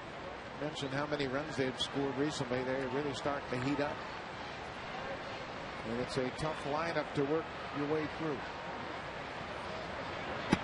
12 runs yesterday. Most runs they have scored since May the 17th when they rang up 12 on the Pirates. Hitting can come and go and come and go, and I think they are on an upswing right now. Charlie Manuel certainly feels it.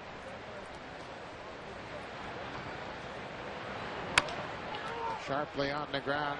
Adam Lynn with his first test handles it easily.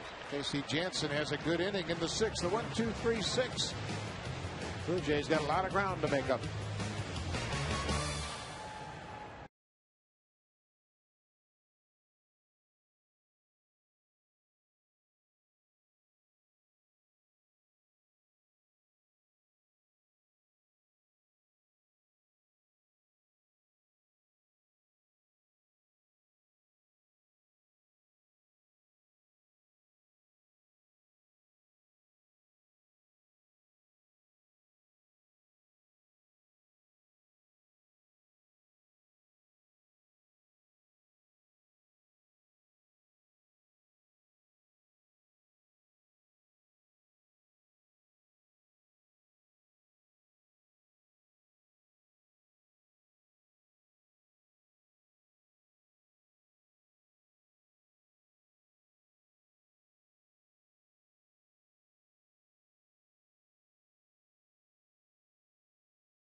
Branson to the Florida Panthers at 3.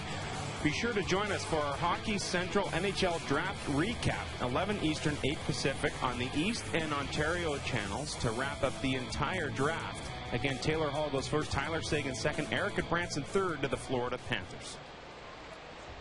Well, big night in hockey, and certainly for a lot of young hockey players who are getting that great phone call that they have been taken in the draft.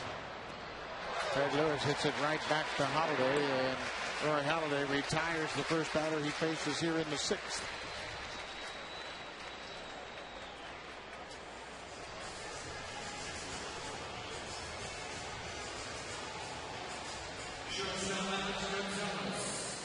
Eight nothing. Philadelphia out in front. 1 out here in the 6th inning. Alex Gonzalez is 0 for 2. Blue Jays have Touched Halladay for just 4 hits.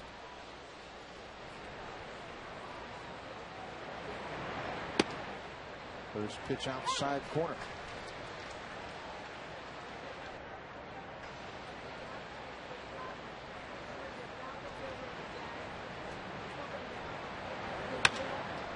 There's a base hit into center field. Gonzalez will have his first hit. Victorino gets it back to the infield. A 1-out base hit for the shortstop, Gonzalez.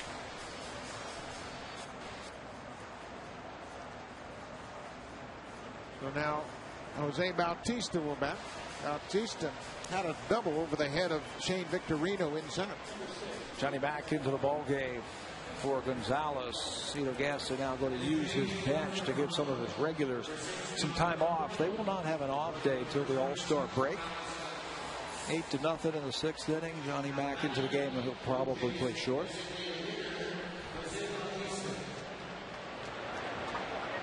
Gonzalez's night ends 1 for 3 against Halladay. Breaking ball off the plate inside. But it is an opportunity to get your regulars off their feet. 4 o'clock game here tomorrow afternoon, followed by a 1 o'clock game on Sunday. And Cito Gaston knows he's got to keep his regulars rested. There's a high pop up into foul ground up the first baseline. Glode makes the catch. 2 outs. Jays got into Philly late last night too. Didn't get to the hotel till about 2 o'clock in the morning. And then right back out here. The first bus was at 1 o'clock this afternoon because the Jays, being the home team, hit first at 4 o'clock this afternoon.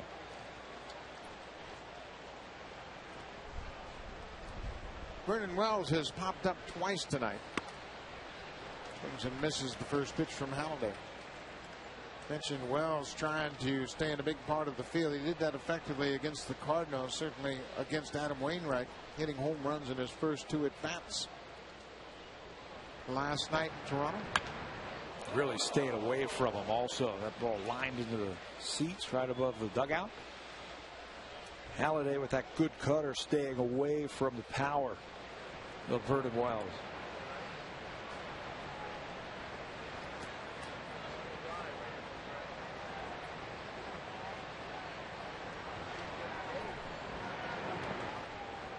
Way outside. A ball and 2 strikes. I think he really takes it personally when there are runners on base. And he says, I am not going to let you score. He just seems to bear down just a little bit more. Batter's hitting just 200 with runners on base. But he has so many weapons to go to. And that's the sign of an ace. That's the sign of a frontline pitcher. Guy gives up his hits. Catfish Hunter was great at it his whole career. A Hall of Famer. Driven down the right side, but foul. You get these great pitchers, and like Halladay wants to throw strikes. He wants you to hit the ball, put the ball in play. And then when he gets runners on, and especially with runners in scoring position, he really narrows his focus. He's smart enough to know that, you know, he's facing big league hitters, and he'll give up his hits. But what makes him so special is his ability to reach back in tight situations and get out of his mess, close out the innings, if you will. Full count. There goes the base runner, and Wells walks. A 2-out walk to Vernon Wells.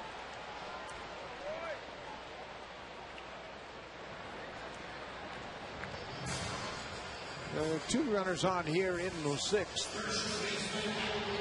Adam Lind is 0 for 2. Lind now playing first base, first time this year, as they have been working him out there consistently over the last homestand. And now with the first baseman Overbay lifted for the pinch runner, Lind moves to first.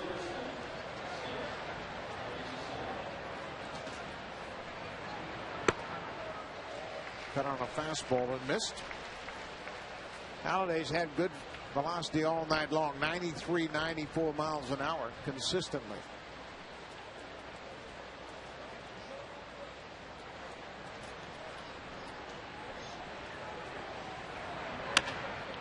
Right back to the pitcher. Halladay easy out. strands a couple of runners. 6 complete here in Philadelphia. 8-0 Phillies.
Entertaining some of the fans here and taking the Canadian theme.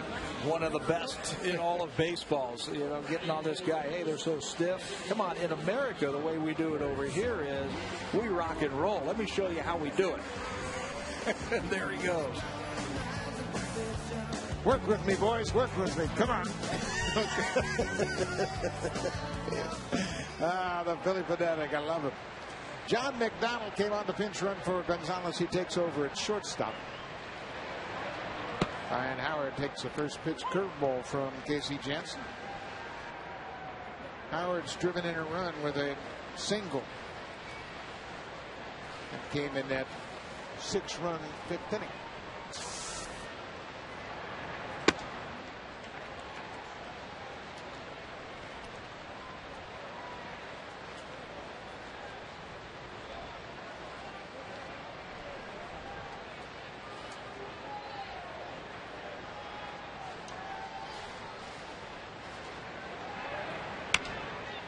Ground ball, Adam Lynn tosses to Casey Janssen, and Howard's retired here in the 7th. How about Adam Lynn over there at first base? He has handled everything. That last play to end the 6th inning was a tough play, but he was aggressive with it. Made the play, that time aggressive in his first chance to do a 3-1. First base to the pitcher covered. Flawless. I think the organization wants to just see how many options they have. They know they have Bautista, who can play at third and in right field. Lynn obviously has been the DH. Seeing him in left field throughout interleague play. And now a little bit of first base. You know who's a very good first baseman? John McDonald. Really not your typical first baseman, but he could really use that leather around first. Well, McDonald's so good anywhere on the field and certainly prepares himself every day all over the diamond. Butterfield, Brian Butterfield, the infield coach, says there's nobody better. He turns that 3.63 quick. Turns it like a shortstop. Jason Wirtz had a big night at the plate. And it continues. This ball is driven to center field. Wells on the warning track makes the catch over the shoulder and takes away extra bases from Jason Wirtz. Running directly away from the infield. Wells hauls it in. Yeah, the fans here in Philadelphia applauding Vernon Wells. They know a good play, good effort. This ball is smoked to center field by Jason Wirtz. And I think Vernon Wells was very determined to make that catch after the one bounced off of his glove a couple of innings ago. Ross Gload was credited with a double when Vernon Wells had it bounce off his glove with 2 outs.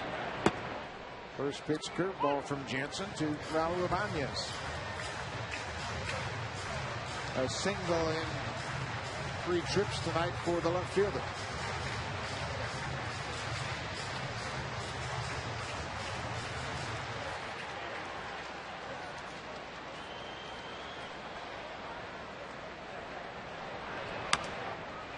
Popped out of play. Boy, Ibanez is the perfect example of perseverance. He played 7 years in the minor leagues. He was a 36th round draft pick of the Mariners in '92. And now he is playing in his 12th season in the big leagues. Bouncing ball up the middle. McDonald off balance throws a strike to first base, and Ibanez is retired. Casey Jansen's retired all 6 Phillies he's faced.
Game in Major League history.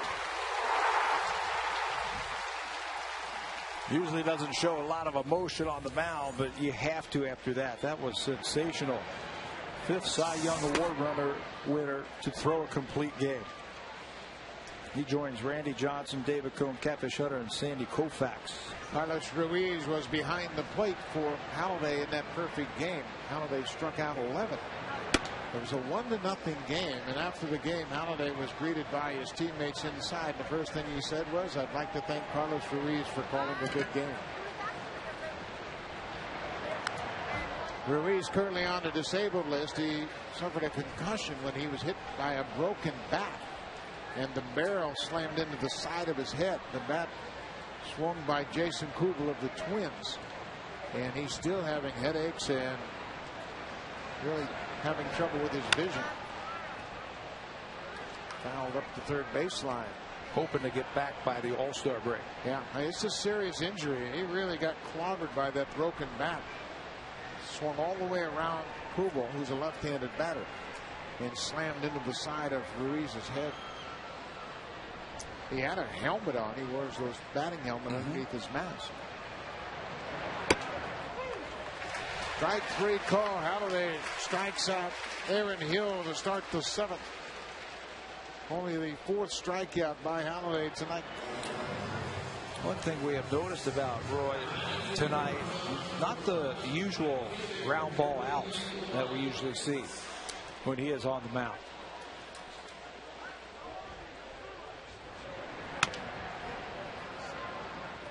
Dwayne Wise batting for the first time tonight. Swings at the first pitch. Came on as a pinch runner for Lyle Overbay in the 5th.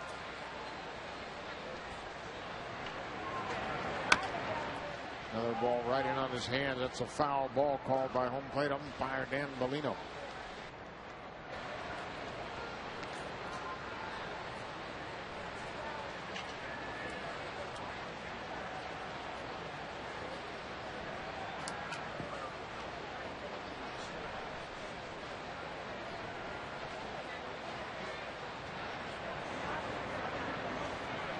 0-2.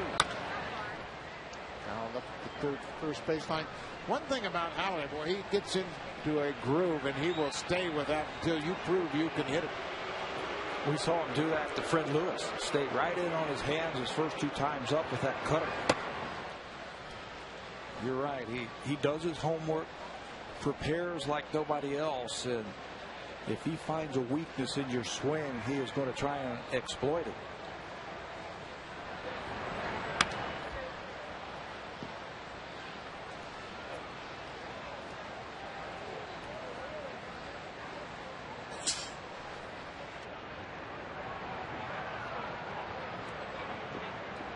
A ball and 2 strikes, 1 out here in the 7th.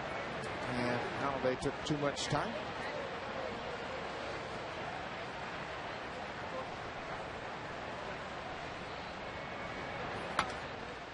Breaking ball.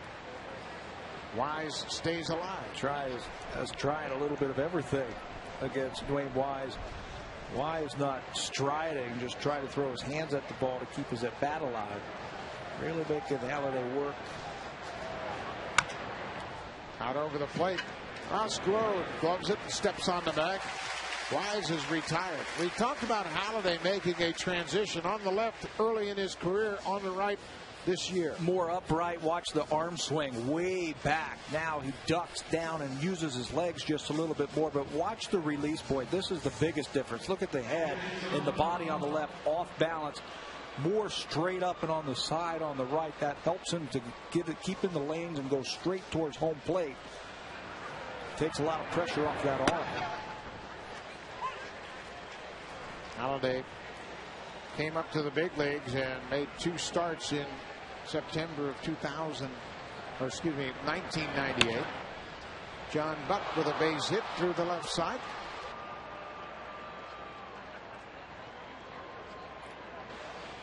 You know, it's so interesting when you see the stop action. You can't see it in live action, but when you get a stop action picture of what Halladay looked like, how off balance he was on the left side, the body on the left really bent in the head onto the side. I don't know how you can throw strikes consistently like that, but look how nice and compact he is on the right. His head is right over his body. The alignment much more direct. We sent Halladay out in 2001. He actually went all the way down to Dunedin, made 13 appearances in Dunedin, then went to Double-A. Started 5 games, and that's where things started to click for him. He dropped his arm angle.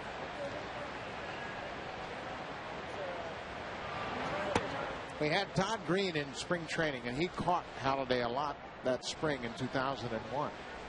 And when Halladay came back second half of the season and faced the Yankees, Green had been released, signed with the Yankees, and saw Halladay and the transition and was amazed at what a different pitcher he was just over that short span. He came over to me. I can remember in front of the dugout, he and Paul O'Neill came over and said, "What in the world did you do to Roy Halladay?" But Halladay did the work. He put all the time in, and it was the phrase, throw sidearm. Yeah, that was the interesting thing. That really got him to understand the arm angle.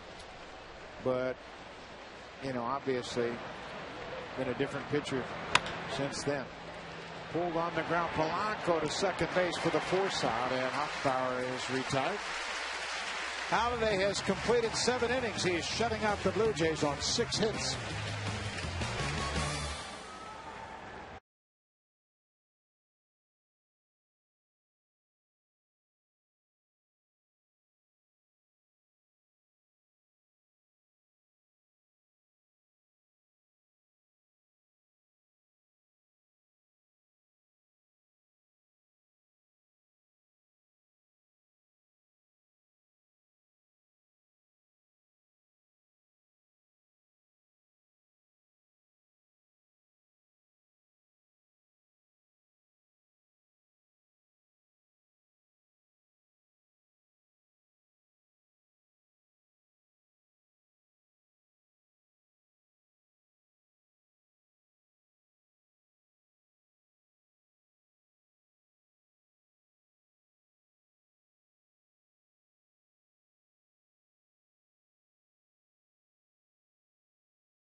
Premium Lager.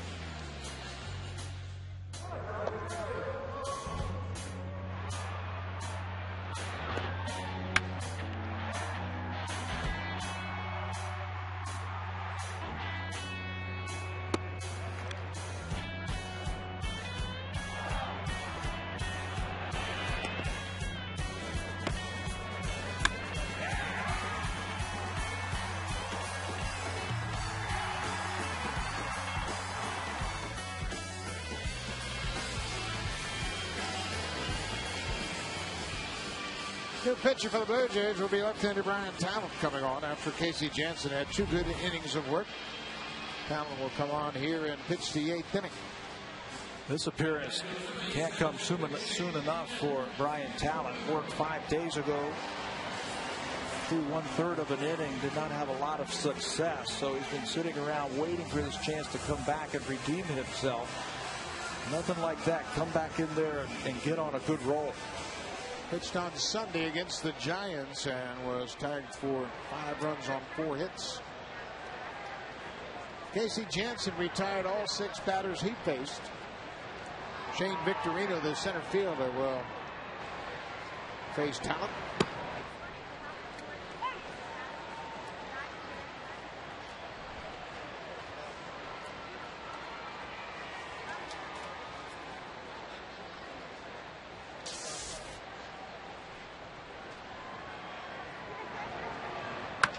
Victorino left field and deep. Fred Lewis at the warning track. This ball is gone. Victorino with his 12th home run of the season leads things off here in the 8th.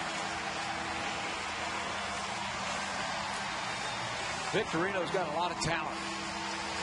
He can run, he can field, he throws well, runs the bases well, and he produces. That's why Charlie Manuel has him down in an RBI situation. It's called hanging breaking ball. He waits back on it and then explodes on it. Hits it into the first row of seats. 374 for his 12th homer. His 4th home run as a right-handed batter. Ross Gload.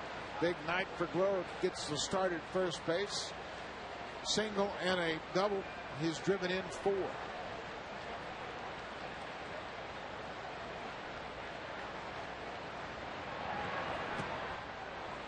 Waved at the breaking ball. You got to feel pretty good as a manager when you pencil in the guy for the first time at first base and he has a night like Gload. First time all year long. Gives Ryan Howard, his big slugger, a chance to get half of an off day.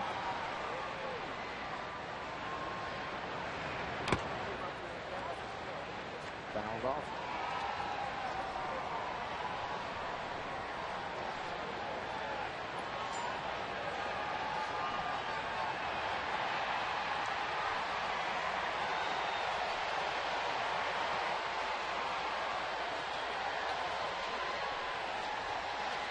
No balls and 2 strikes to Ross Gload. Lays off the high fastball. Big turnout tonight here at Citizens Bank Park, 43,076.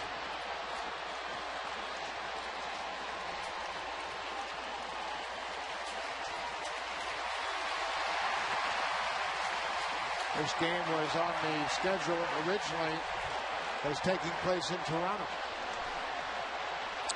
Lots of Blue Jay fans have made their way down here.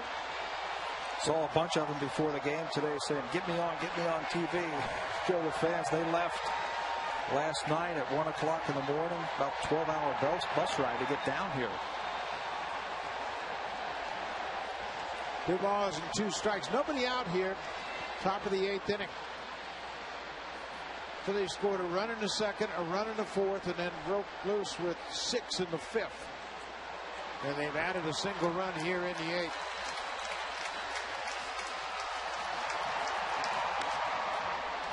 Popped up into foul ground. John Buck, long run off his glove.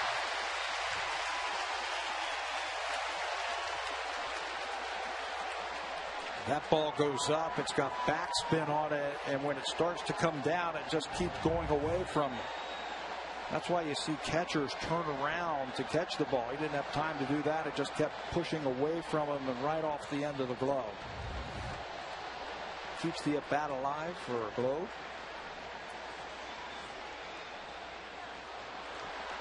Two balls and 2 strikes. Battling the left-hander. Hooked that breaking ball into the screen in front of the dugout.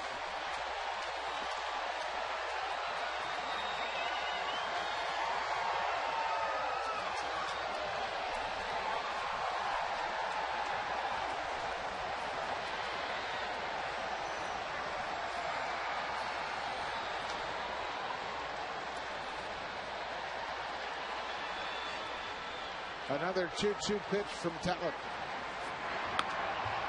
Another foul back out of play. Ross Globe, 34 years old, signed as a free agent in December in the offseason. 8 years he's played with the Cubs, the Rockies, the White Sox, Kansas City, and the Marlins. Bouncing ball up the middle. Aaron Hill behind second. Not in time. Looks like Grove came up limping a bit past the bag. Has himself an infield hit. Big night. 3rd hit of the night for Globe. 3 RBIs. Smelling base hit. Phillies have had their share of injuries already this year. Let's see what you were talking about coming down there. Doesn't appear to be anything significant. He stays right there at first. 2 singles and a double for Globe. Brian Snyder. 11 hits now for the Phillies.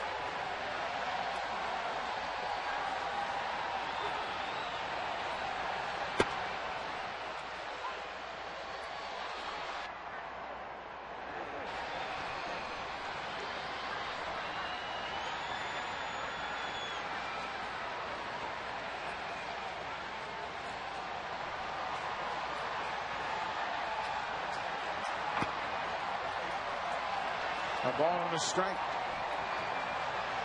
Talented 4th Blue Jays pitcher to work here tonight. Jesse Litch went 4 innings plus 4 batters. He was charged with 5 earned runs. Ground ball. Adam Lind to second for the force out. Back to first. Not in time. Up against the dugout screen.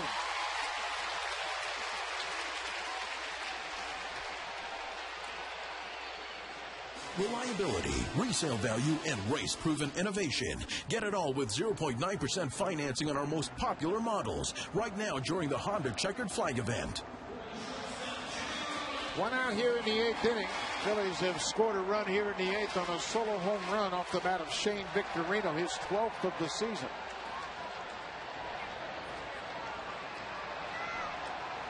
Jimmy Rollins 0 for 1 tonight with 3 walks.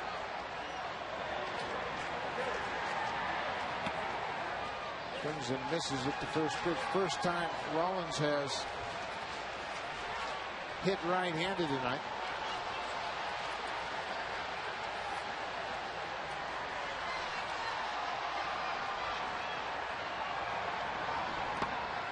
David Percy really deserved a better fate. He came in relief in the 5th inning after he gave up an RBI single to Ryan Howard.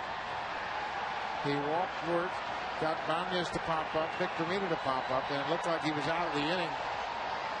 It could have been a long-running catch by Vernon Wells. Remember the hit by Ryan Howard? Wasn't hit that hard. That just a little soft liner in the center. Probably broke his bat right off the end of the bat in the center field. So he handled him. You mentioned the walk to Worth. And then the ball in the center field off the glove of Vernon Wells.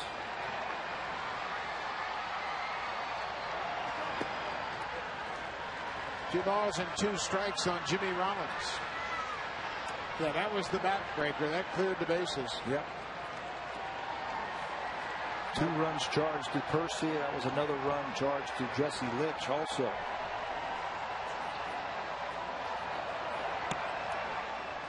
3 balls and 2 strikes. 1 out here in the 8th.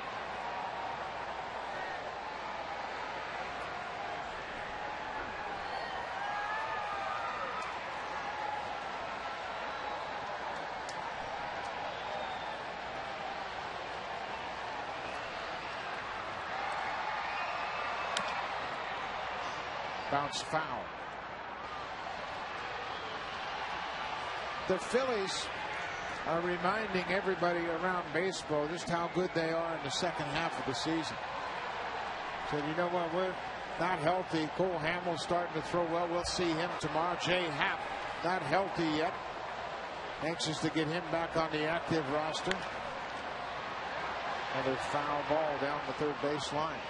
They just lost Chad Durbin to the DL with a hamstring injury. He's an important part of their bullpen. Ryan Madson is scheduled to go out on a rehab start. That's Durbin there in the middle of your picture. We see the Braves out in front. To me, the biggest surprise in the National League, the way the Mets have played. Yeah. I didn't think the Mets would play this well. I didn't think they'd have the pitching that they have been throwing out there lately. But through all the problems the Phillies have had, they're just 2.5 games back. Jimmy Rollins has walked 4 times tonight. Let's check in with Sam Cosentino. Sam, what's coming up on Connected? Well, Buck, Ivanka Osmak and Jason Portwando will tell us about the National Hockey League draft. The World Cup round of 16 is now set, and interesting news from Chicago Cubs camp, where Carlos Zambrano has been suspended indefinitely. All that and more coming up on Sportsnet Connected right after the game. And it's always interesting with Zambrano and the Cubs, and certainly it's been a disappointing season for them. And it'll be interesting to get the details about the suspension of Carlos Zambrano. Jimmy Rollins leaves.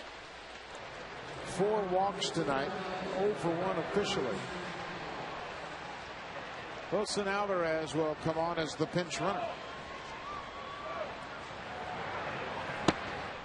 Paulo Polanco.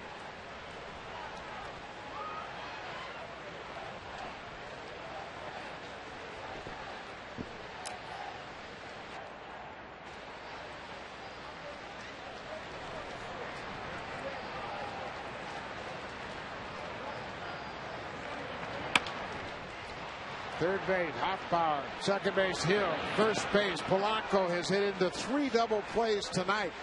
This time it's a 5-4-3 double play. Hoffbauer gets it started, turns it over to Aaron Hill, who makes quick work around the bag. Hill with a great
six hits and snaps that 3-game losing streak. 7 innings. What's new? Just 1 walk, 4 strikeouts, 4 balls in the air. I'm sure that he would like but very solid. He will now turn it over with the 9-0 lead to the veteran. Jose Contreras comes into the ball game 3-2, 242 earned run average. He's also saved 3 games for Charlie Manuel when Brad Lidge was on the disabled list. Good fastball, slider, splitter. He's got a nice hard splitter. Got big hands. You see him digging into that glove. New shortstop is Wilson Valdez, who came in to pinch run for Jimmy Rollins last half inning. Fred Lewis 0 for 3 tonight. Struck out twice against Halladay.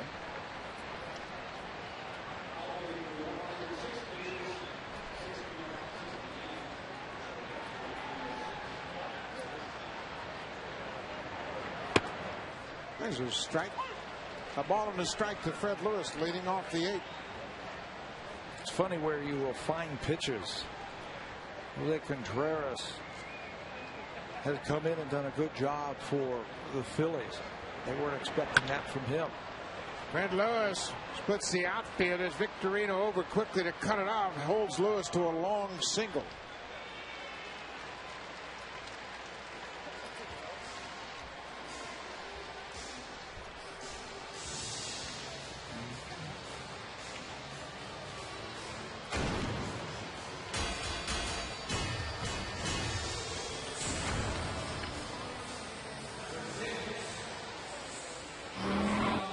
John McDonald will bat for the first time tonight. He pinch ran for Alex Gonzalez in the 6th.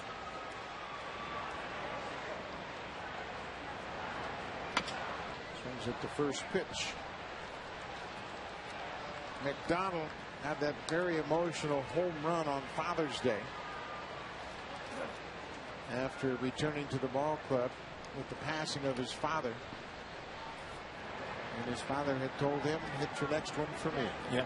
And it happened in his next at bat. And when you do, think of me when you come across home plate. Sharply hit to third. Polanco to second. Upley quick turn to second. And McDonald was hit into the double play. Polanco hit into 3 himself, so he thought he'd return the favor. Number 2 spot in the batting order hasn't been successful tonight. Taylor made double play, hit sharply at the third baseman. They turn it Utley with a very strong arm at second base. Finishes it up.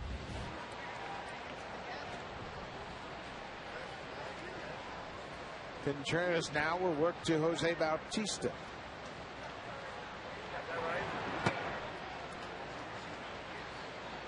Bautista hit the double in the 4th inning over Shane Victorino's head in center field. Now he has 15 doubles on the season to go along with those 20 home runs. Lots of extra base hits out of the bat of Jose Bautista. Got a great ratio. Extra base hits. 63% of his hits go for extra bases.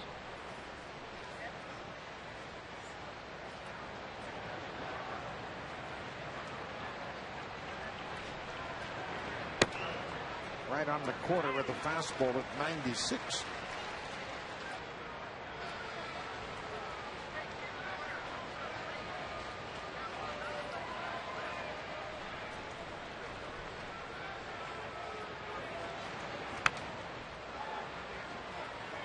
Coming into this game, Jose Bautista hitting just 177 in the month of June. And he talked about the adjustments he has seen from the pitchers he's faced and how he has to counteract those adjustments. In fact, he might have to hit more breaking balls to force the pitchers back to throwing him fastballs. Lays off that breaking ball. Pitchers always want to say, okay, can you hit my heater? And once you prove you can do that, they're going to try different things. You might get that good splitter here, 2-2. Fastball line to the shortstop. Valdez makes the play. Contreras comes on and gives up a hit, but faces the minimum in the 8th.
Eastern Time, 12:30 p.m. Pacific Time on all Rogers channels. Cole Hamels has bounced back a bit last year, probably from the hangover of pitching so late into the World Series in 2008. Got off to a slow start.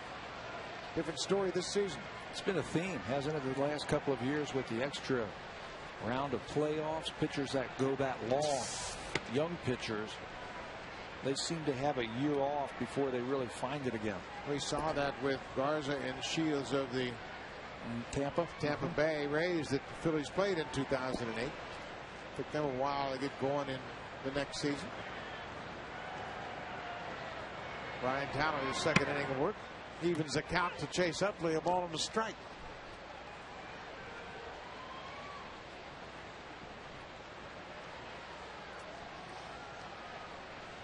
We are in the ninth. Phillies are the visiting team here in this series, even though it's played at their home ballpark. Interesting little twist to this series. It will be played as a homestand for the Blue Jays, but all the stats from the three series will be compiled as if they were played on the road. So the stats will be factored in for the Blue Jays as away stats, while the Philly stats will be considered to be played at home. So you're talking about the splits. You know, what do they hit on the road? Home and road average. Pitchers are the same. Lots of Blue Jay fans here in attendance tonight. Hopeful that their team will bounce back. Been a tough start here tonight against Roy Halladay. That guy's got mixed emotions. Phillies shirt, the Blue Jays hat.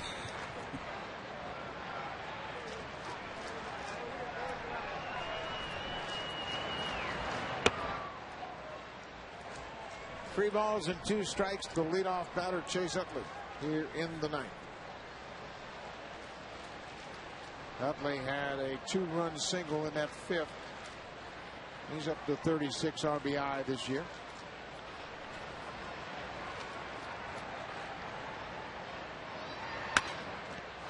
Popped up a mile high. John McDonald on the grass behind second. Utley's retired.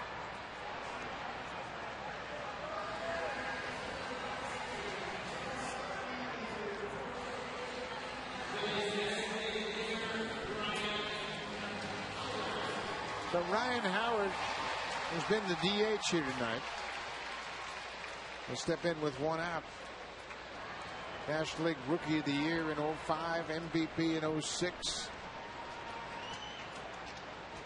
LCS MVP in last year's League Championship Series. Takes the first pitch, strike from Brian Talon. Got great balance at the plate, doesn't he? Terrific balance. How much does hitting in this ballpark help him? Well, it has to, because he's got that ability to hit the ball out anywhere. You know, unlike Yankee Stadium, where you got to get the head out for a left-handed batter to hit it out of the ballpark. So tough to go the other way for a left-handed batter. Here, that left field is not very far at all. A lot of his home runs go the other way. That says 334, but it doesn't look it, does it? Now, it's very inviting ballpark, certainly hitter-friendly ballpark, and Howard has the strength to hit it out anywhere. No question about that. But some of those balls that he just misses end up going into the seats here.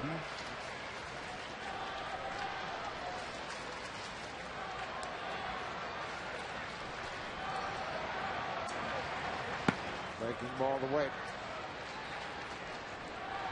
You look at Howard and the way he can handle a bat, and like you say, he doesn't have to pull the ball. He can hit the ball all over the ballpark, and pretty good balance in his approach.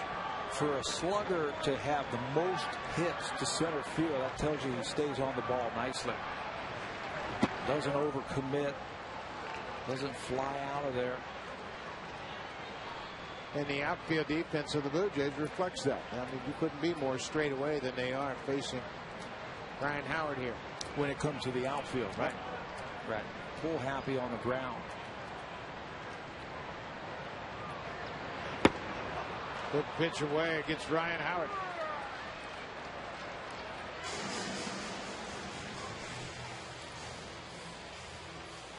Reliability, resale value, and race-proven innovation. Get it all plus 0.9% financing and a $500 gas card on new Civics during the Honda Checkered Flag event. Jason Worth will bat here at the top of the ninth with 2 outs. Worth was robbed of an extra base hit in the 7th by Vernon Wells. Wells taking it on the warning track in center field with his back to the infield. Just a stride short of slamming into the fence. Average up to 298 now for Worth.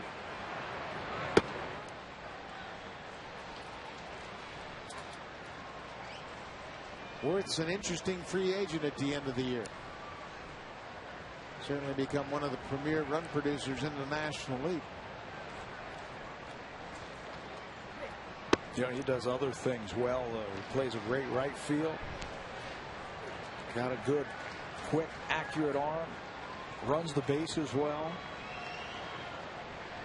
And you mentioned the great production that he has had over the last few years. He takes the walk from Talent. 4 pitches. The 2-out walk issued to Jason Worth.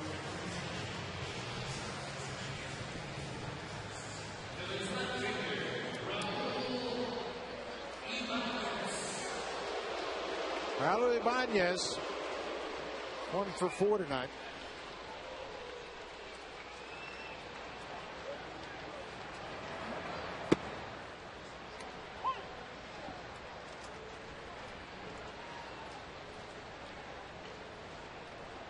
Blue Jays just really never got anything going against Roy Halladay today. He lasted 7 innings. You think there was too much emphasis put on the fact that it was the first time he was starting against them? A lot of focus on Halladay. From the Blue Jays side? Yep. I don't think so. I just think he's so good. And he knows the hitters of the Blue Jays. He knew what he wanted to do. That inning where the Phillies broke it open, scoring 6 runs in the 5th inning, I think took a lot of pressure off of Halladay, and he really was in control from then on. Strike 3 call to Ibanez. He is caught looking. 2 strikeouts for Talent. Beautiful night in Philadelphia, Citizens Bank Ballpark. The Phillies have been on top all night long.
Physicians Optical, the lenses that adapt to changing light conditions so you can see your whole day in comfort. Well, with Roy Halladay on the mound, you got to figure he won't need a lot of runs to work with. Early in this game, a triple with 1 out by Jason Worth sets up this. A base hit by Ross Gload scores the run, and Halladay did the rest. That's the only run he really needed. Throwing shutout ball. but they would add 8 more as we sit 9-0 into the bottom of the 9th inning. Beautiful night here in Philadelphia, as last night they experienced terrible thunderstorms and tornado-like conditions around this ballpark. It's quite a different story here tonight. David Herndon comes on. He is the 3rd Philly pitcher to work tonight. Vernon Wells swings at the first pitch. Wilson Valdez at shortstop. Strong arm in time to get Wells.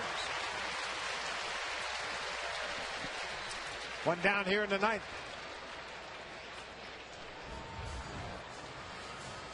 Jimmy Rollins out of the ball game, but you're not going to lose anything defensively with Valdez out there. Sure-handed infielder with a very strong arm from short left field, throws out Vernon Wells. Valdez started out at AAA with Lehigh Valley and had a good year going with the bat. Tough night for Blue Jay hitters. They've been shut out on just 7 hits.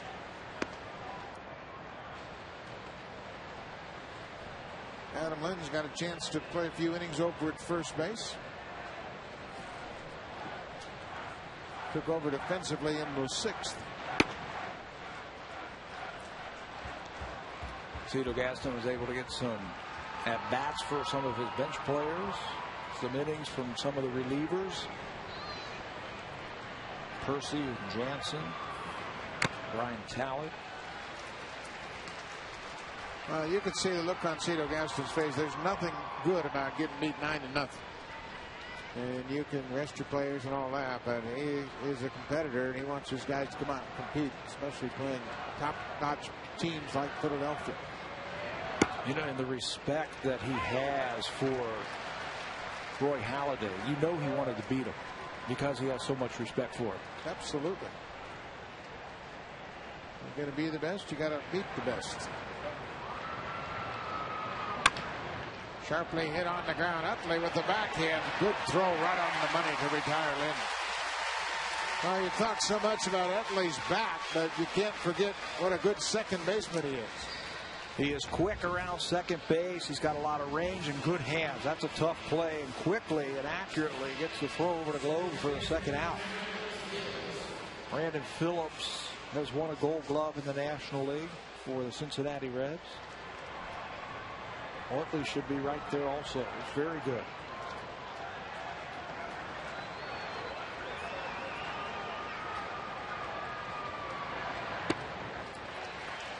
Aaron Hill swings on the first pitch.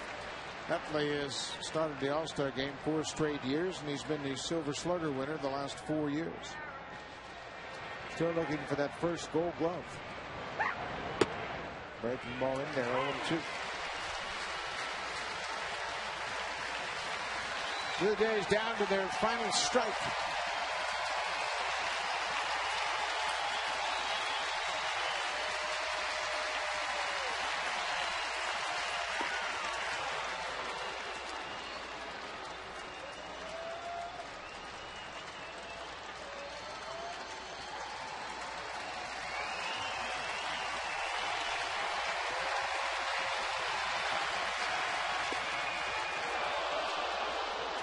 Missed with the fastball, 2-2.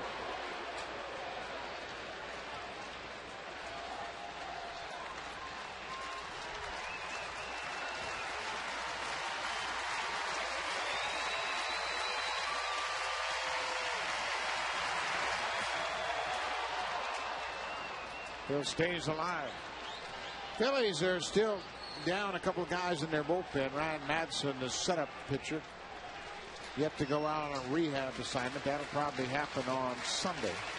And Chad Durbin just went on the DL. There's Madsen. Drive to center field. Victorino with the break, and in front of the warning track, hauls it in for the out. Roy Halladay snaps a 3-game personal losing streak. Charlie Manuel's ball club shuts out the Blue Jays on just 7 hits. Big 6-run 5th inning. Did the trick. Jason Worth had a big night with the bat. Stay tuned for Connected. We'll see you tomorrow.